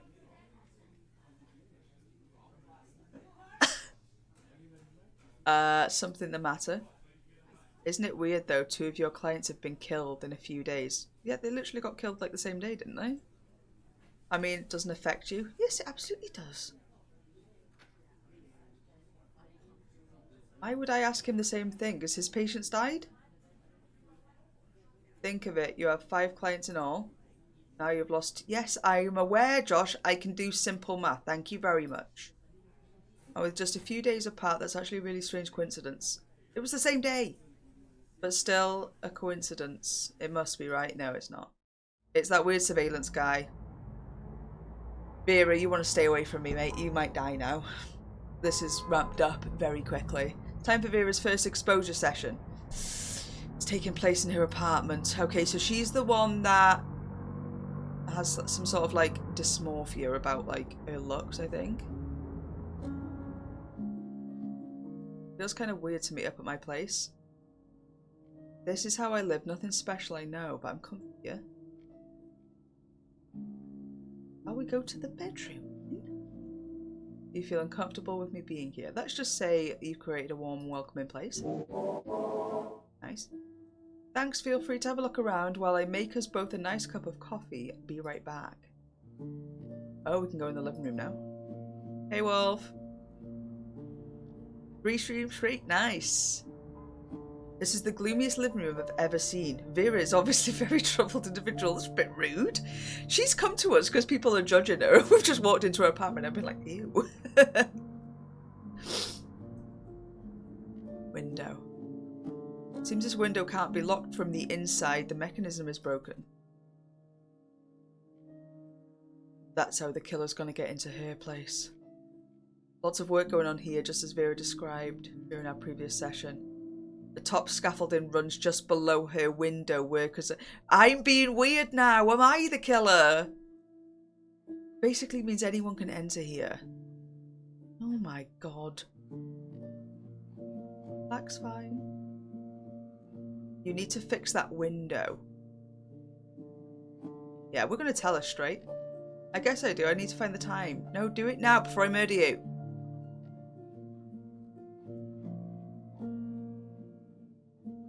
I feel like I need to be like this with her, but I think that she might be sad. Yeah, let's tell her. Okay, Doc. Yeah. Yeah. We lost trust with them, but I needed to make sure she fixed that window. Time for bathroom session after. Okay. Go for the mirror. Doc, I was thinking, I don't feel like I'm ready yet. I feel very uncomfortable about it. I'm not ready. I'll remove this fabric now. I just like remove it, reveal myself to her. She ends up getting me arrested. I'll be here every step of the way. Trust has gone back up. If you're that uncomfortable, we can do this another time.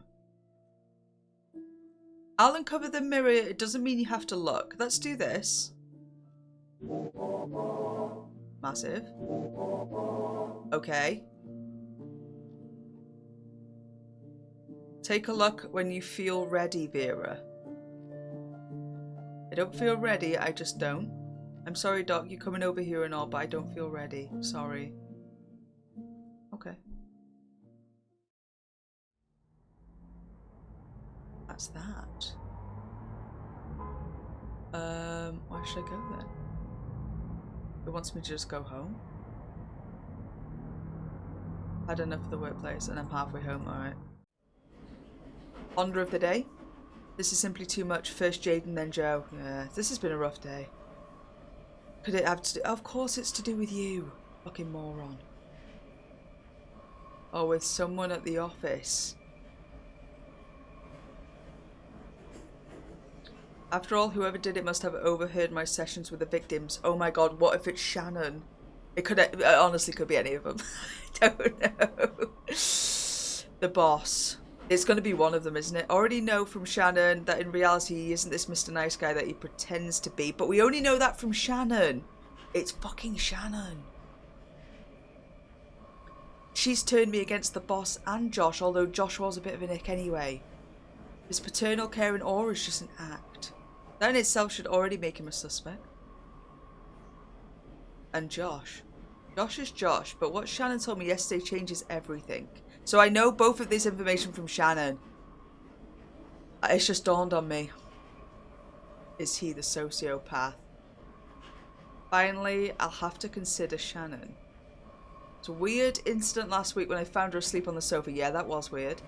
She tried, and she locked my office, and she's the one that told me about someone in my office. Another thing, the only reason I'm even suspecting Josh, my boss, is the stuff I've heard from Shannon. Okay, the game just led me there anyway, which makes it less likely to be her now. As if she's trying to make them look bad. This whole situation's a mess. Can't wrap my head around it, I need rest. Is that a person?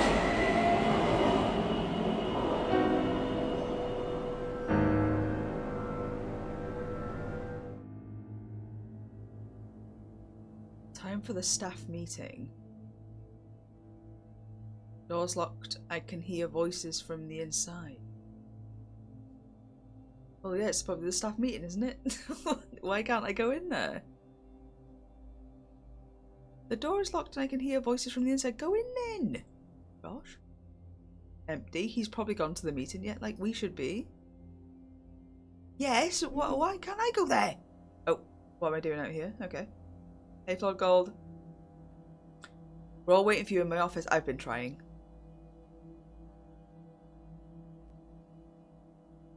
This meeting's going to be very telling right now, I think. We've got to really lock in. Alright, now that we're all gathered, I want to say something important. Wow, Flawed Gold has taken over the crypt. Congratulations.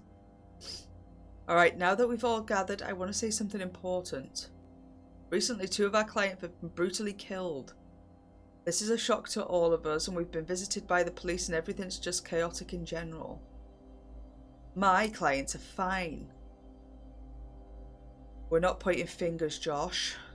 Now, it's extra important that we support each other, spend time together, have that lunch, grab that coffee. Do you agree, Shannon? That is a bit sus. The boss is kind of acting sus again.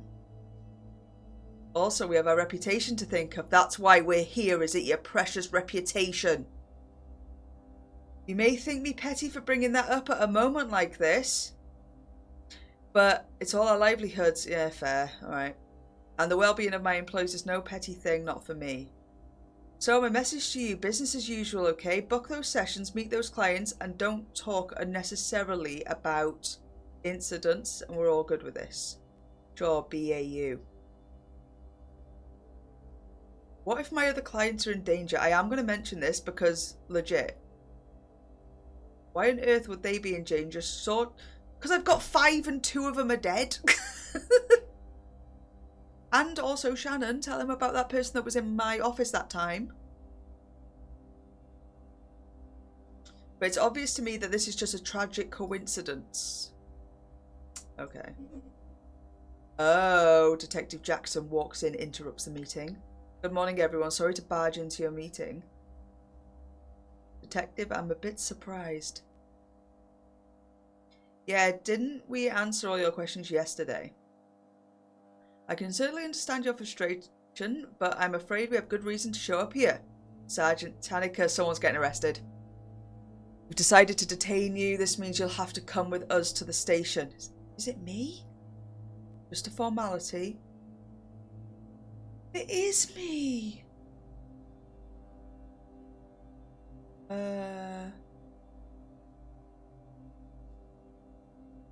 Ooh, I'm going to say what me. This time, a third of your... I told her about that window. I told her about that window. Vera now. You know. I literally just said to the boss a second ago, what about the other ones?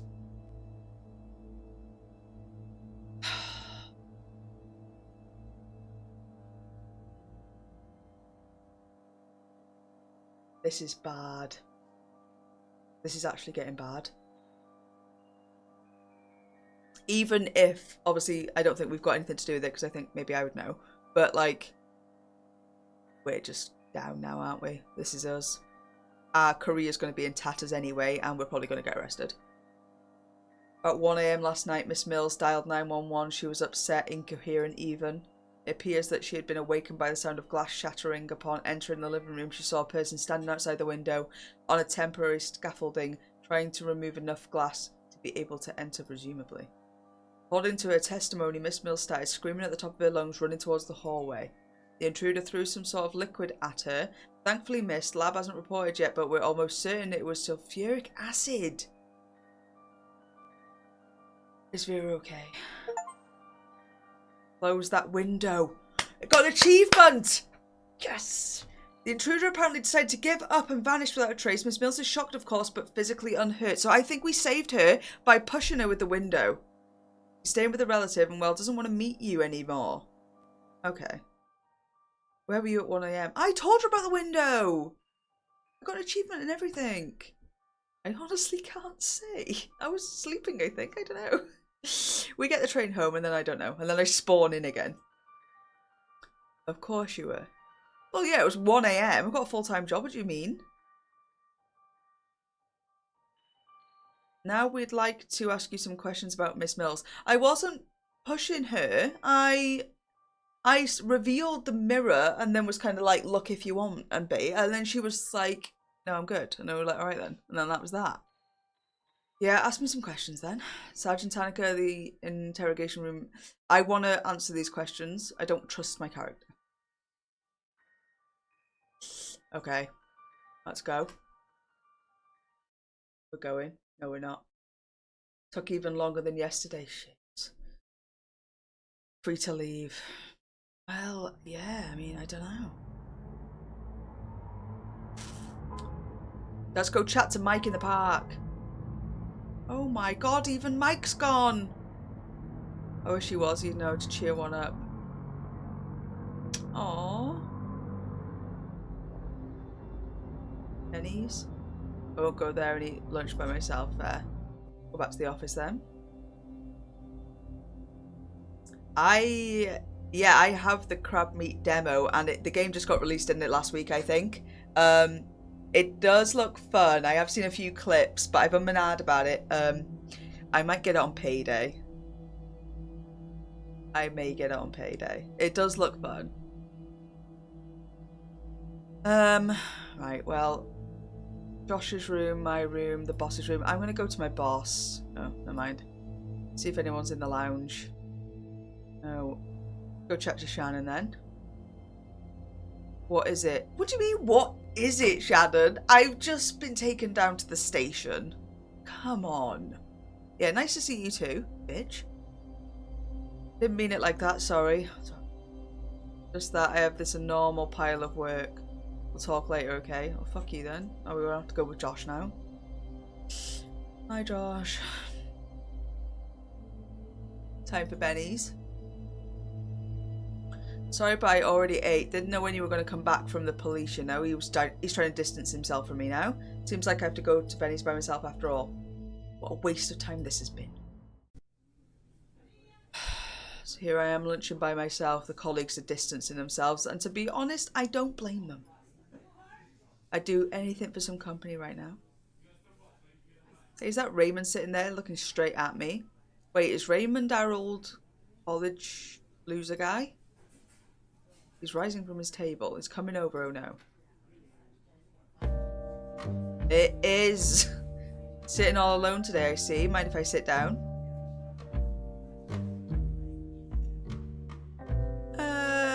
Let's be nice to him. Because I want to kind of get a gauge on if he actually has something to do with this. How are things going at the firm?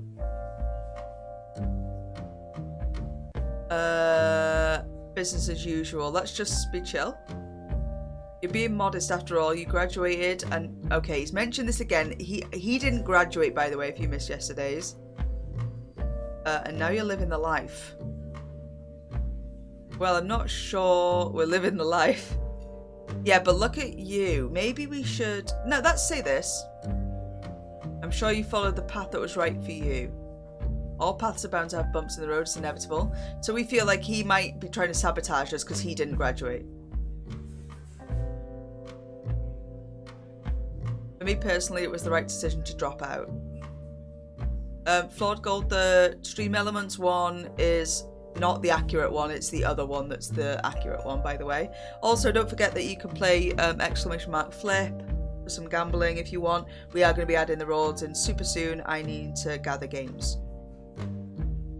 I will do it at some point. Hopefully next week, some point, I'll do it. For me personally, it was the right decision to drop out. For years, I had this feeling that the psychologist profession wasn't for me. That I'd chosen the wrong path. There came a time during the third year where I just had to make a decision. Trudge on and get my degree or drop out, scary as it seemed. I don't give a shit, Raymond. Why have you just come over and disturbed my lunch and just start badgering me with all the stuff that you basically said the other day?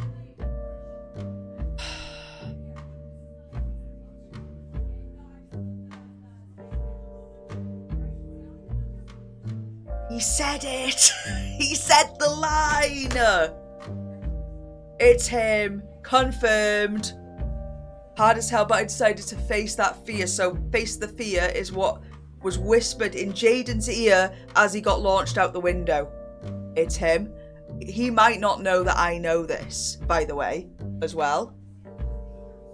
I dropped out and made some people disappointed. We need to tell the police immediately. Price I had to pay. Whatever, no one cares about your story, Raymond.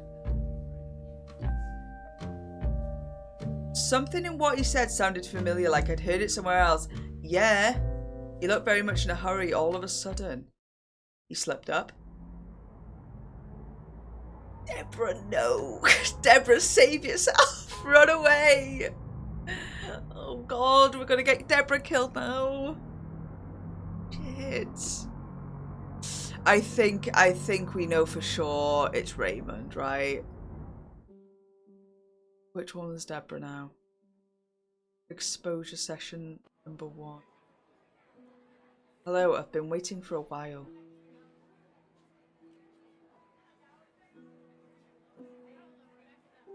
Have you now?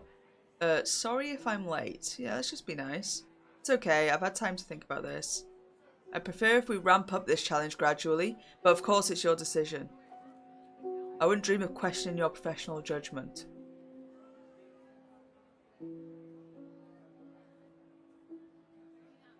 We're doing this for you, Deborah, not for me, or increasing the challenge gradually is precisely what I had in mind. Yeah. Great. So I'll just follow you around. I can't exactly say I'm looking forward to the Bohemian Quarter, but as I said, it's your decision. Boutique area, Grove Central, Bohemian Quarter. Well, no, let's go up to that then. Let's go Grove Central first.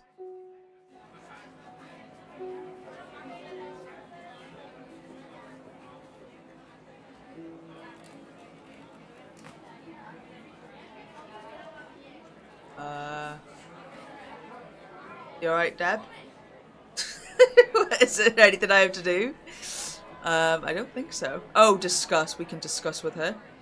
Congratulations on the coin flip win.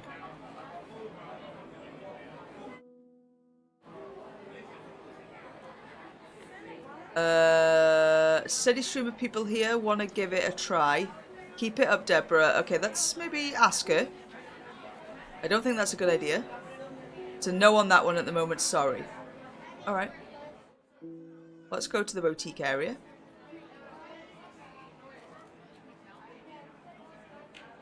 You're doing great, Deborah. Let's say this. Thanks, Doc. Okay. And then we'll go to the Bohemian Quarter that she is a lot more busy.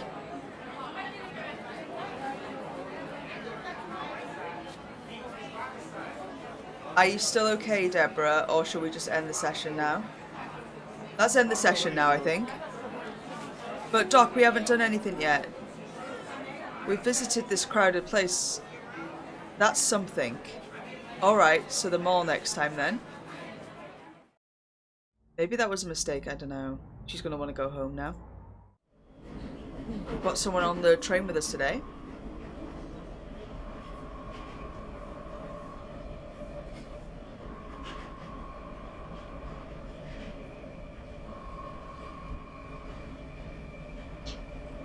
We can speak to the passenger. That's funny, that woman looks a lot like Vera, but a younger version. Weird. I've just gone like really up close to her. Skin is smoother, her expression is more pleasant. She's more likable. I'm an asshole. I'm the reason that Vera's in therapy. More beautiful. I'm psycho. I think I suspect everyone at this point. It's almost as if she's the woman that Vera longs to be. It's her sister. I said it out loud and Vera's here. So you admit that you think I'm ugly? No, Vera. Don't say anything. I knew it from the start. You're not a good person, you know that. Oh man, what a dream. Falling asleep on the subway. Fuck. Wonder of the day. Lunch by ourselves, Josh and Shannon avoided us. Wow. Alright, let's go home.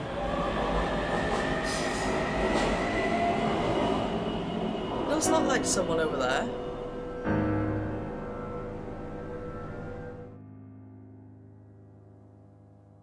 It's time for my session with Ashley. Ashley, I feel like we're actually doing good with. Ashley's the only one that we're doing well with. Okay. Yeah, I think I might be losing it a little bit, which is fair. Desperately hanging on to the familiar routine, all while knowing deep down that something has to be done. But what should I do then? Who could tell me? Who could at least point me in the right direction? Now rambling inside my head, Ashley should come any moment now. That is, unless she too has. No, I won't finish the thought. God. Oh my god, Ashley, please. It's gonna be the fucking detective telling us that Ashley's dead. Unless we did a... Unless we did a session right, I was gonna say. Fucking hell. Good morning, Doc. He even put it in quotations. Good morning. Good morning. May I ask what you're doing in here? In my office, Detective Jackson. I'm waiting for my next client. You are, really? As you can see, there's just me and Sergeant Tanica here. Yes, I fucking know. Why do you think that is? Oh no, not her too.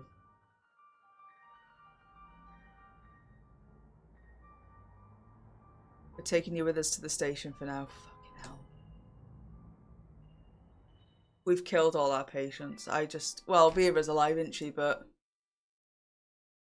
here it goes. Yesterday afternoon, about 5 PM, Miss Taylor was seen outside the entrance of her house on Carpenter Road, having been at school all day. Witness claim having seen her enter the building and immediately after someone sneaking in behind her before the door had fully closed, someone wearing a green suit and a hat of yellowish colour. I see where this is going. Really? Please tell us. She was very scared of someone in a green suit. It seems she had reason to be, Sergeant. It wasn't until approximately 30 minutes later that Miss Taylor's body was found. Fuck, she's dead. We're still waiting on the full report from the coroner's office. I thought I was doing really well with her as well. It's already clear that the wounds on Miss Taylor's throat have probably been caused by teeth. It's the steel teeth. Someone bit her throat off, Doc. How about that? I don't know what to say. Taylor died from a mix of extensive blood loss and oxygen deprivation, lying in the hallway of the house where she grew up. I'll put it bluntly to you, we're certain these barbaric acts have something to do with you. Sherlock Holmes over here. But what? You're a strange fish. Too many strange things are going on around you. Would you please go and check if there's an interrogation room available? To be honest though, I think that the detectives at this point would just be like, there's someone targeting you, to be honest. Because it's fucking really obvious if it's me. Like, I'm a moron, right? Like, it's obviously someone's got a vendetta against me. And they're trying to ruin my career, business. Yeah. I think that smart, well, not even smart policing, I think obvious policing should take them down that route. They took their time with me. At this point, it's a wonder they let me go. Yeah, but you didn't do it, so... I don't think we did it. I think it's that guy. I can't go home. Where am I going then? The office? See if my boss is here. Shannon? He's not here. Gosh. Not here either. The lounge? What do you want me to do? Okay. Maybe go to the park. Mike's there! Not now. Busy observing. I'll explain later. Shit, do you think Mike's watched the whole thing and he just like has the answers? Well, what am I supposed to do? Lunching by ourselves. Okay, I do like fuck all work. I don't do much work. Almost wish for Raymond's company. Why am I a little dweeb? Just fucking have your burger on your own, you weirdo.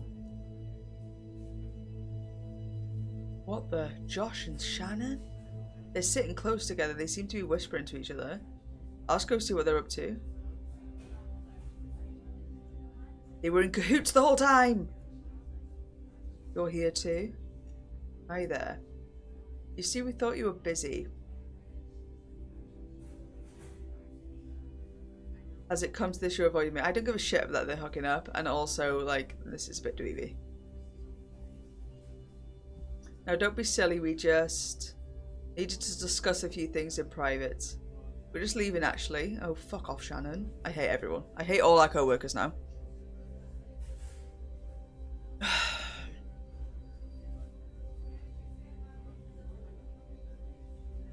Let's order that burger.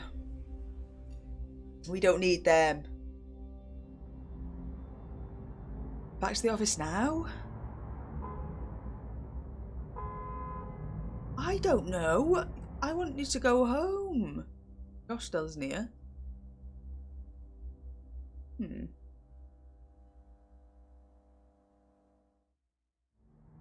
I've already had my week. Yeah, like, what do you want me to do then? We've just come back from there. Speak to Mike again. Oh, here we go. Hey, listen, you know I see a lot from this spot, right? Today something's off. Mike's gonna come in and clutch here and save us. This guy's been lurking around all day, gives me the creeps. Not your average Joe. No, it's your average Raymond. Yes, I've seen him around before too. Did he do something? Not exactly do. This is how he watches, you know, like he's hunting. But not like squirrels, bigger game. Seen him come from that workplace of yours too. What? Sure, so I'm saying you should hunt him instead while he's still here. He's still around. Of course. Don't turn your head in an obvious way because he'll notice. There at the other side of the park. Okay, he's leaving as we speak. Now's your chance. There, he's crossing the street, see? You have to act quick. Oh shit, okay. Let's tail the suspect. Ooh. I'll keep my distance. If he notices me, it's over. Fuck.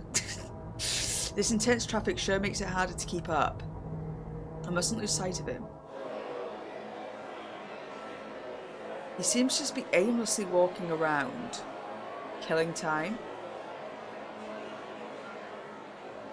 How long has it been now? Feels like hours. I haven't spent much time in this part of the city before. So loud now. In fact, I hardly knew it existed. Some kind of industrial area, dirty and unwelcoming. Like a gaping wound in the city landscape. The suspect entered here under an enormous bridge. I just saw that small decrepit door slam shut to the left. Careful now. Oh no, we're not leaving.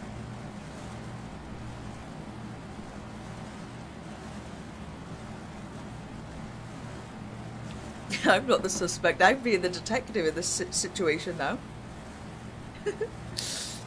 Okay.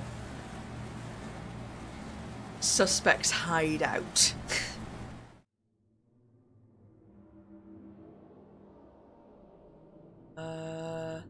Opening in the wall. Door. Small window. Click on small window. There he is. That doesn't look like Raymond. This must be his hideout. Why am I moving? I've just followed some random man from the park. I am a psycho.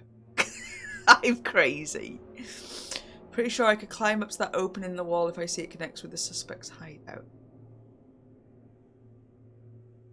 Now isn't a good time though. It's too dangerous with him in there. Here's the plan. I'll come back tomorrow morning. If he's out, I'll try and get in. There's bound to be some evidence in there linking into all the crimes. So Crazy Mike in the park has just said that guy's been like wandering around. So I've just followed him to his house and then I'm like, yeah, I'm going to break in tomorrow and prove that he's dodgy. Like, okay, why don't I just tell the cops? I'm exhausted. You know. Alright, we're going home. Ponder of the day. So I have a plan. I go back to the hideout first thing and hope the guy isn't around. Police doesn't arrest me before that. Do I even have an alibi for any of the attacks?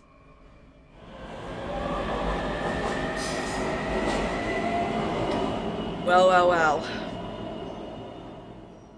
My campus, long time no see. Okay, this is probably a dream. Looks dreary as always. Well, now that I'm here, I might as well have a look around. Enter campus.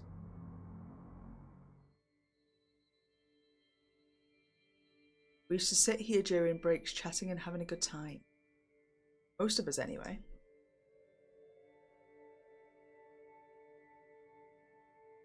Here's the semi-room where we spent so many hours. All the difficult, complex subjects we discussed in here.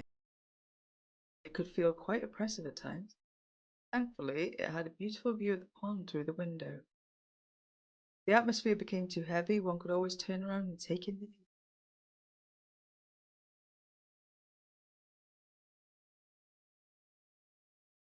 That lonely figure standing by the pond. I recognise him. He used to be there quite often. Who was he again? Just seeing him makes me feel sick. Raymondo. But what? Repressed. Repressed. My Sunday's been pretty chill. I randomly fell asleep for ages. Yeah. It's been good. How's yours? Morning already.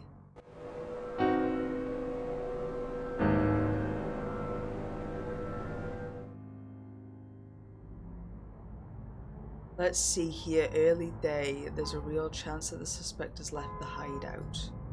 Meaning I could safely go and have a look. If he hasn't, then... Okay. Let's go see the suspect's hideout.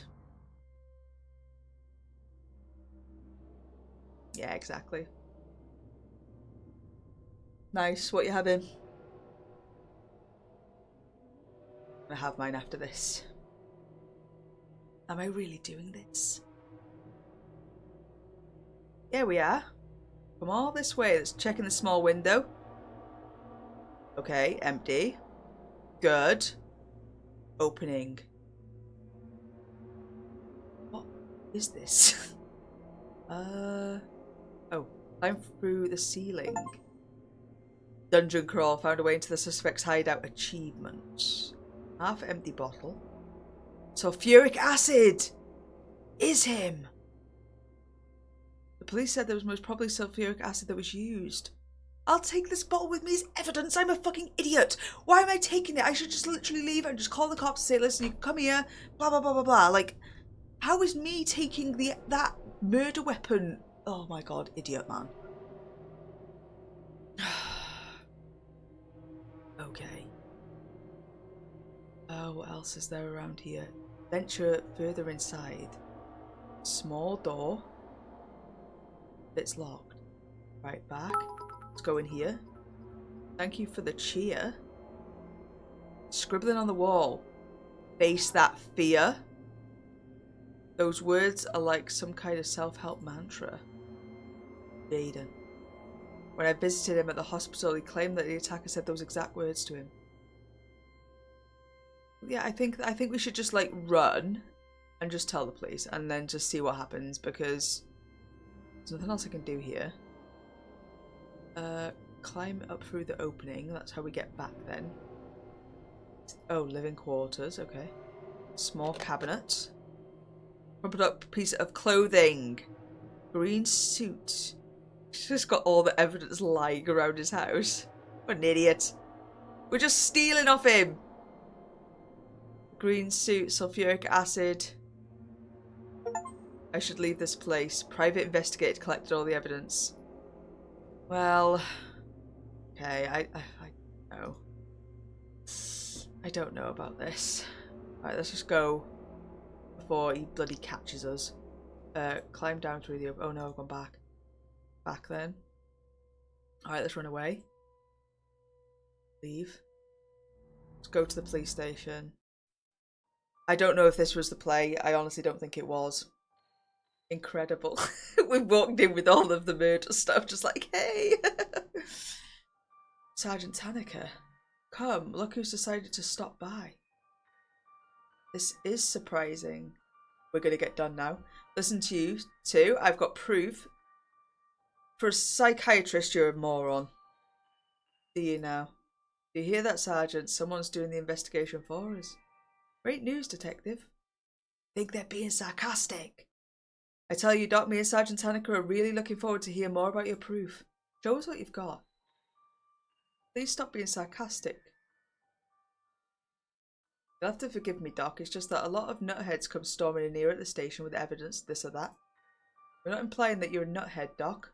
That's exactly what you were implying, and I low-key am. Alright, take a look at this bottle. But this is sulfuric acid. What do you make of that, Sergeant Tanaka? Kind of acid that was used in the attack on Vera Mills, Detective. I thought exactly. Anything more you want to present to us? Green suit. These items fit the description of what the person presumably attacked Ashley Taylor was wearing according to the witness reports. Okay, Doc, this is all just too much. I'm detaining you for the time being. Yeah. GG's. But I know where the culprit is living. I can take you there. I'm sure you can, but it's just that we don't particularly trust anything you say at this point. Yeah. He's a moron. He's a moron. What he should have done is said, listen, and got Mike to back him and just said, you know, go and check. A week ago, you were treating 5 clients' business as usual. Since then, Jaden, yes, we know, he's been thrown out of a window. What do you want? It's not our fault, though. Joe, yeah, I feel bad about Joe. I don't feel like we even helped him, not even a little bit. Vera Mills. Yeah. And Ashley Taylor. Yeah. I agree, Doc. Deborah Smith's the only one left. Well, I'd forgotten about Deborah. In a moment, she'll be waiting for me in the mall. Oh, God. I have to go there and abort the session. So you see, from our perspective, you leave a trail of victims in your wake. How should we summarize all this? Good work, Doc. Something like that. Things simply don't look good on your part, so we can't let you go. But again, though, like they should obviously think that someone's targeting me, right? Like, why would I kill my own patients? That doesn't make any sense. The cops are idiots, and I'm an idiot, and we need to save Deborah. Keeping you here, we're probably increasing Miss Smith's chance of survival. Well, send Tanika then. This is ridiculous. Talk to Josh. He'll explain that I'm okay.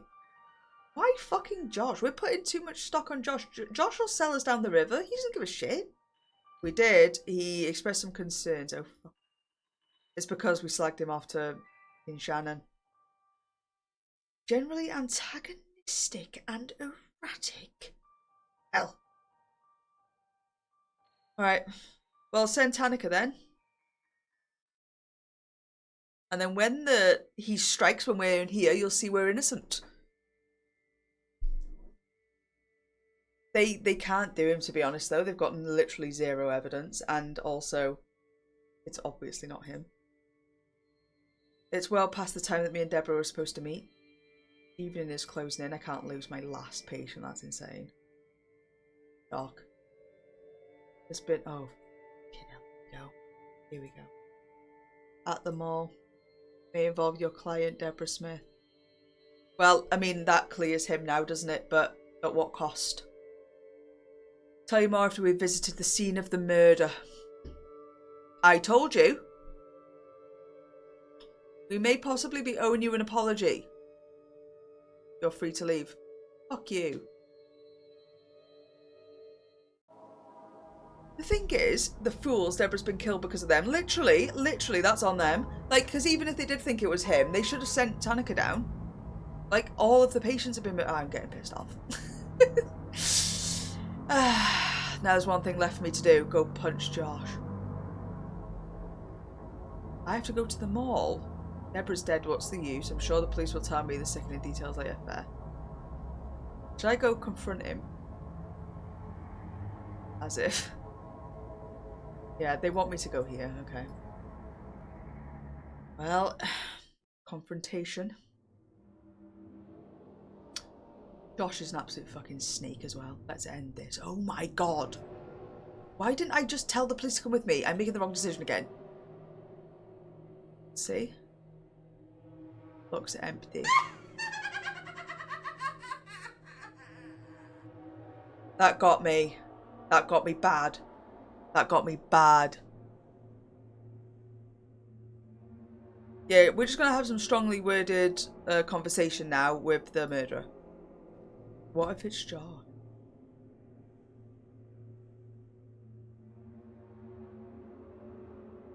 What am I doing back here, though? I don't understand what the point of me coming back here is. Maybe to go through this door? It's not locked. It's pitch black. Ugh. Oh, that hurt. Stubbed his toe. I'm going to be trapped now. Suspect. You're awake. Rope too tight. How's your head? I'm literally a fucking moron. Like, literally a moron. Oh, the very bare minimum I could have done is wrote down this address on a fucking post-it note in the police station. Like, the bare fucking minimum. Because no one knows where the fuck we are now.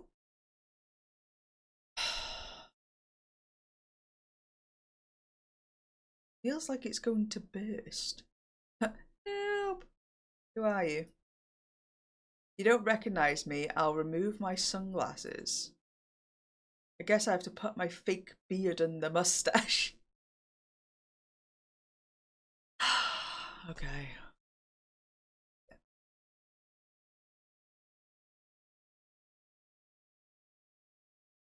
That took a while. You're just as dense in the head as I remember. What you're doing to your clients, I can't imagine. Why are you doing this? Well, I really need to consult you, please. I can't hear another fucking story about Raymond's, how he didn't want to pursue a career and dropped out and then just became really successful. Like, I can't hear the story again. We already know the story. I don't give a shit. Quite frank. To be quite frank. I'll be a client. Yeah, whatever. You'll end up dead then. Release me this instant.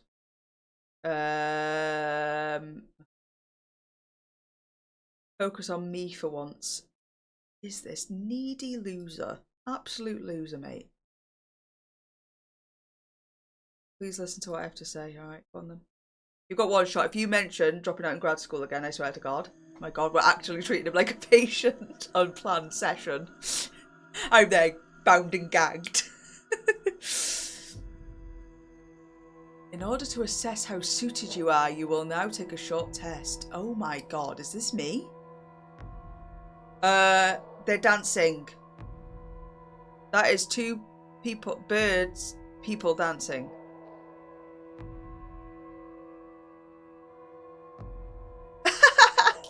Let's go home, darling, you're drunk. A woman courting a man. Two people attacked by flies.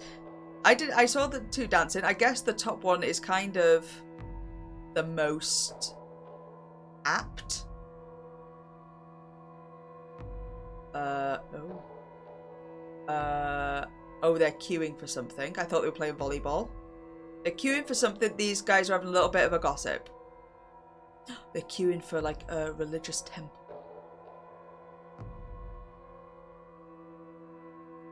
Local swim team flexing.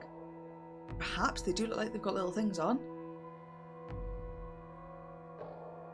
This is very specific.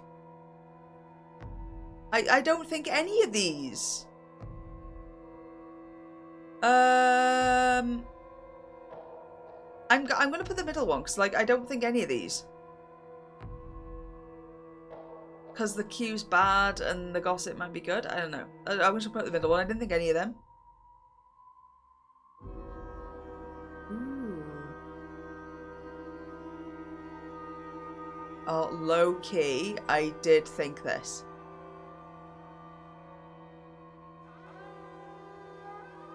I don't know what the rooster's got to do with anything. I did think like maybe she's like, I didn't think she was dead, to be fair. I thought she was just like trapped.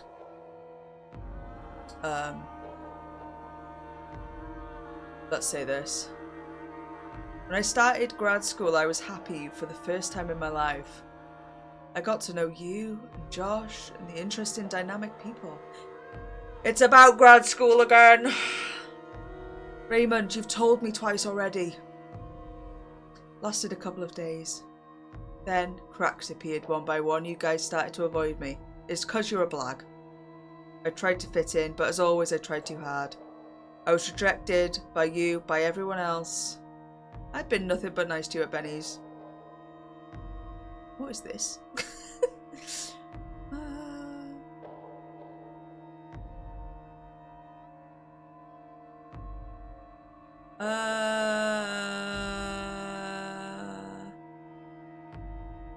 I don't even know what this means. I guess this is a reference to this one. Humans are nothing more than apes. The shadow inside is control. Everyone is fake.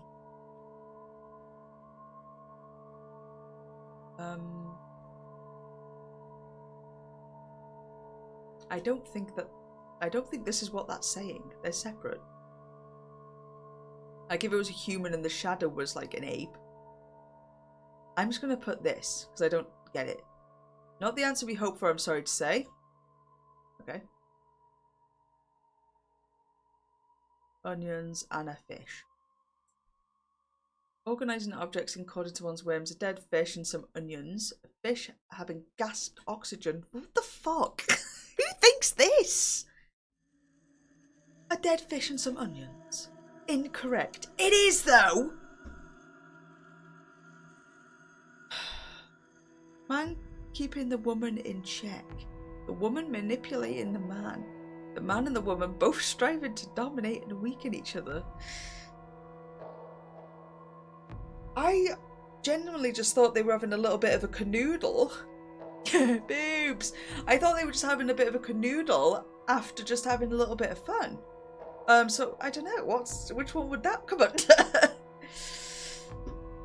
Let's just fucking put the last one. No, just no. I don't know who's testing me. Oh, it's him. Raymond's testing me. Social rejection's bad enough, but I thought I could handle it. After all, I've been rejected in various ways through all my life. Womp womp, play your fucking tiny violin. I told myself, Raymond, just go through the motions, get your exam, and a bright, sunny future is yours.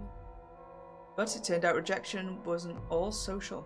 During the third year, they gave us a battery of personality and suitability tests, remember? Oh, here we go.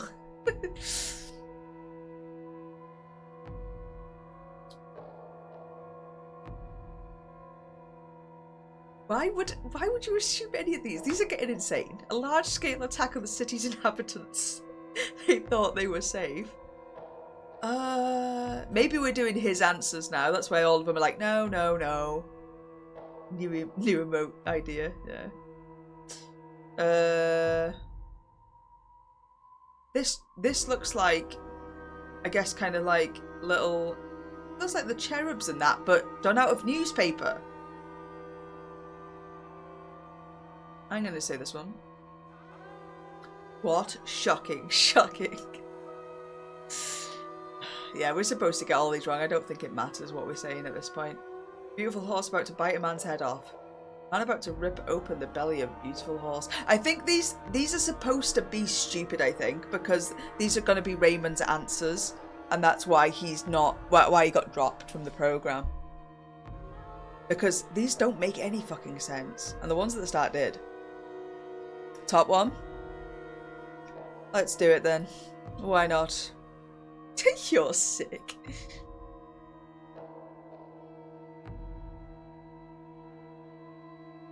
A can of wriggling worms. Yeah, this is 100%. These are his answers. He's just crazy. Let's do this. Okay. Hard as I tried, I couldn't get the same I couldn't game the personality tests. Somehow the professors, the deans, the ones in charge, they all formed a negative opinion of me. Well, yeah, if that's what your answers were, you psycho. They all thought I was unsuitable to work as a therapist. With no hope of getting a license, I dropped out. Back in the basement. I always knew that you had something to do with it. You reported me to the faculty board or something like that. It's true, I reported you. I didn't report you. Who cares? It was obvious to everyone that you didn't belong there. I don't know if I reported him or not, so I'm just going to say no, because I don't know, so I'm not going to say yes. Maybe not directly, but I'm sure you talked to someone who then went and reported me. Fucking hell. How far removed do you want me to be from this situation to kill my patients? Not that I care much either way. You see, I decided to just be me, to stop pretending. If that meant I would be isolated from the rest of humanity, so be it. My motto became face that fear, and I did. Oh, that's inspiring. There it is, the sarcasm that I remember from back in the day.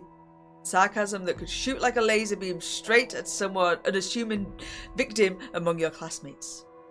I'll get to my point. This is my session, so I ask you to help me, Doc. You see, I suffer from this phobia. Phobia towards strung-up, egotistical assholes with an exaggerated view of themselves. People like you, Doc. To be fair, every single conversation we've had with him, I've been like, yeah, my life's shit. Like, so, what the fuck are you talking about? Why you fixate on me? What about Josh? Low-key want to say this, but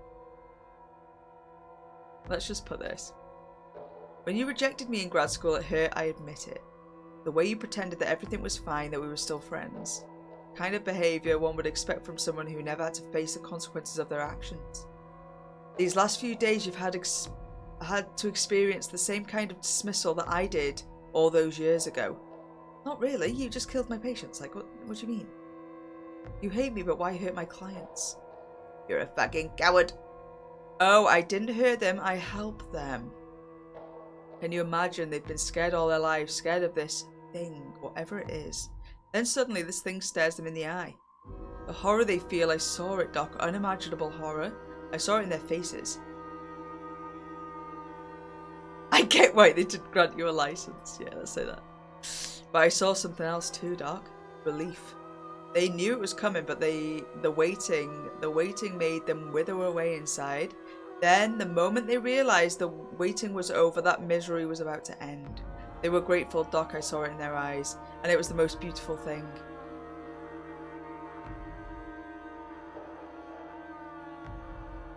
Maybe you're the one feeling horror and you long for relief.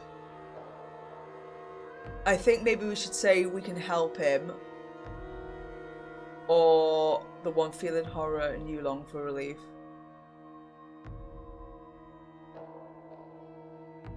Unlucky.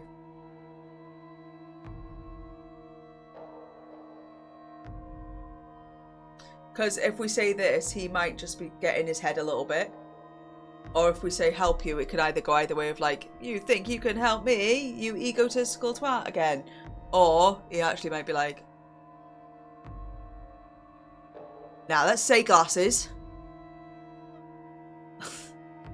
Following your inner voice can be great fun after all. Here's a piece of wisdom that they never taught us in grad school. Well, you weren't there for some of it. They might have.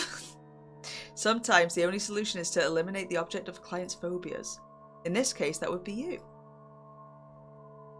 You're going to kill me? There is one other option though.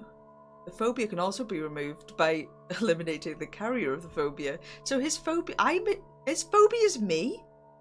I've thought things through. I don't see much point of eliminating you. Oh, so he's just going to kill himself. Okay. I do see a point of eliminating myself. I don't care much for this world and the feelings seem to be mutual. So why go through the trouble of tying me up? Well, I want you to watch. Hopefully you'll go away from this with some mental scars. That's my humble ambition. You see, I don't particularly like harming people physically, except as a means to an end. I'll use this knife. It's really, really sharp. I made sure of that. All I want from you, Doc, is instructions. Should I...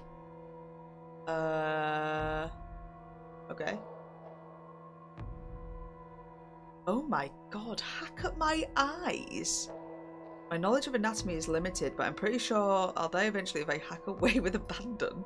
I want to hear the exact words from you, or I won't go ahead. I'll do my best to place the knife in your hand before I lose consciousness so that you can free yourself from that rope. If I fail, you'll just have to hope that some janitor comes in a couple of days, all part of the fun.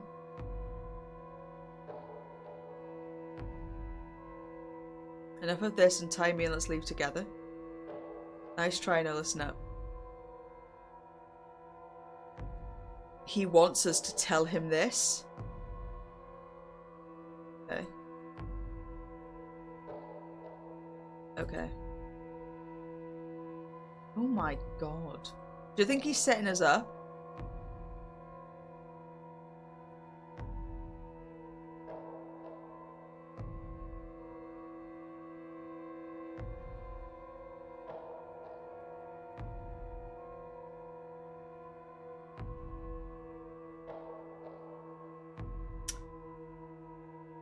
I'm gonna say this. I'm not playing along with a sick game. He's setting us up. Well, we're just gonna sit here then. This is the end of the game. Really? What if I say it again? It's making me say it. Let me try this one. No. Okay, we're gonna go through it then.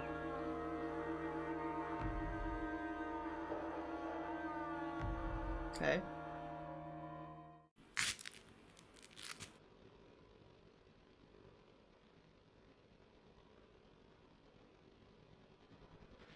I didn't expect that to happen, actually.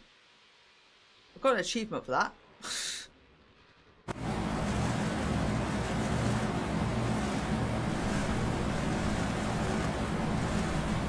Observe, Doc.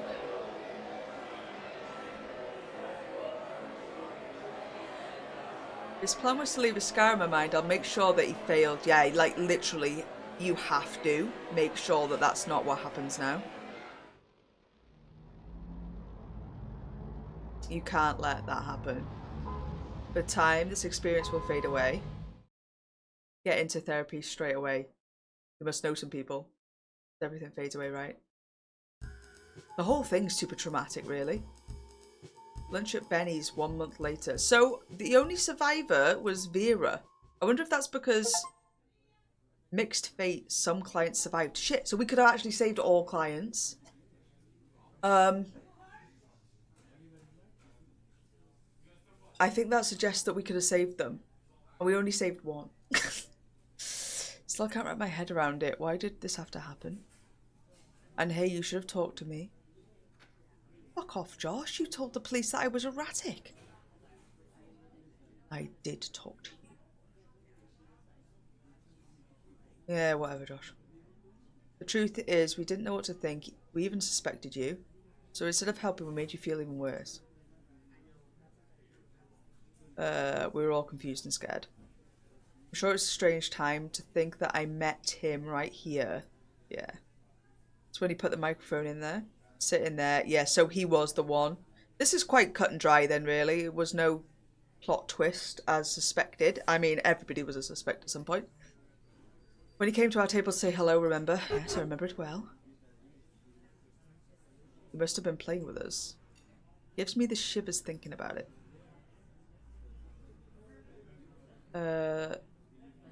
Let's talk about them being lovebirds. To be honest, we're a bit worried about you.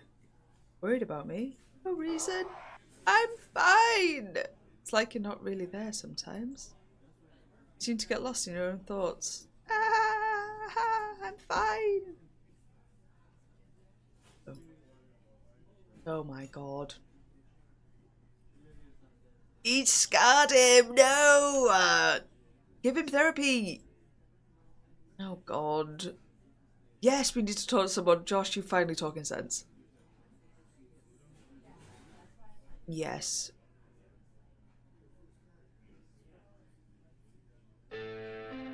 Whoa. Okay, so thoughts on the game. Shake that booty.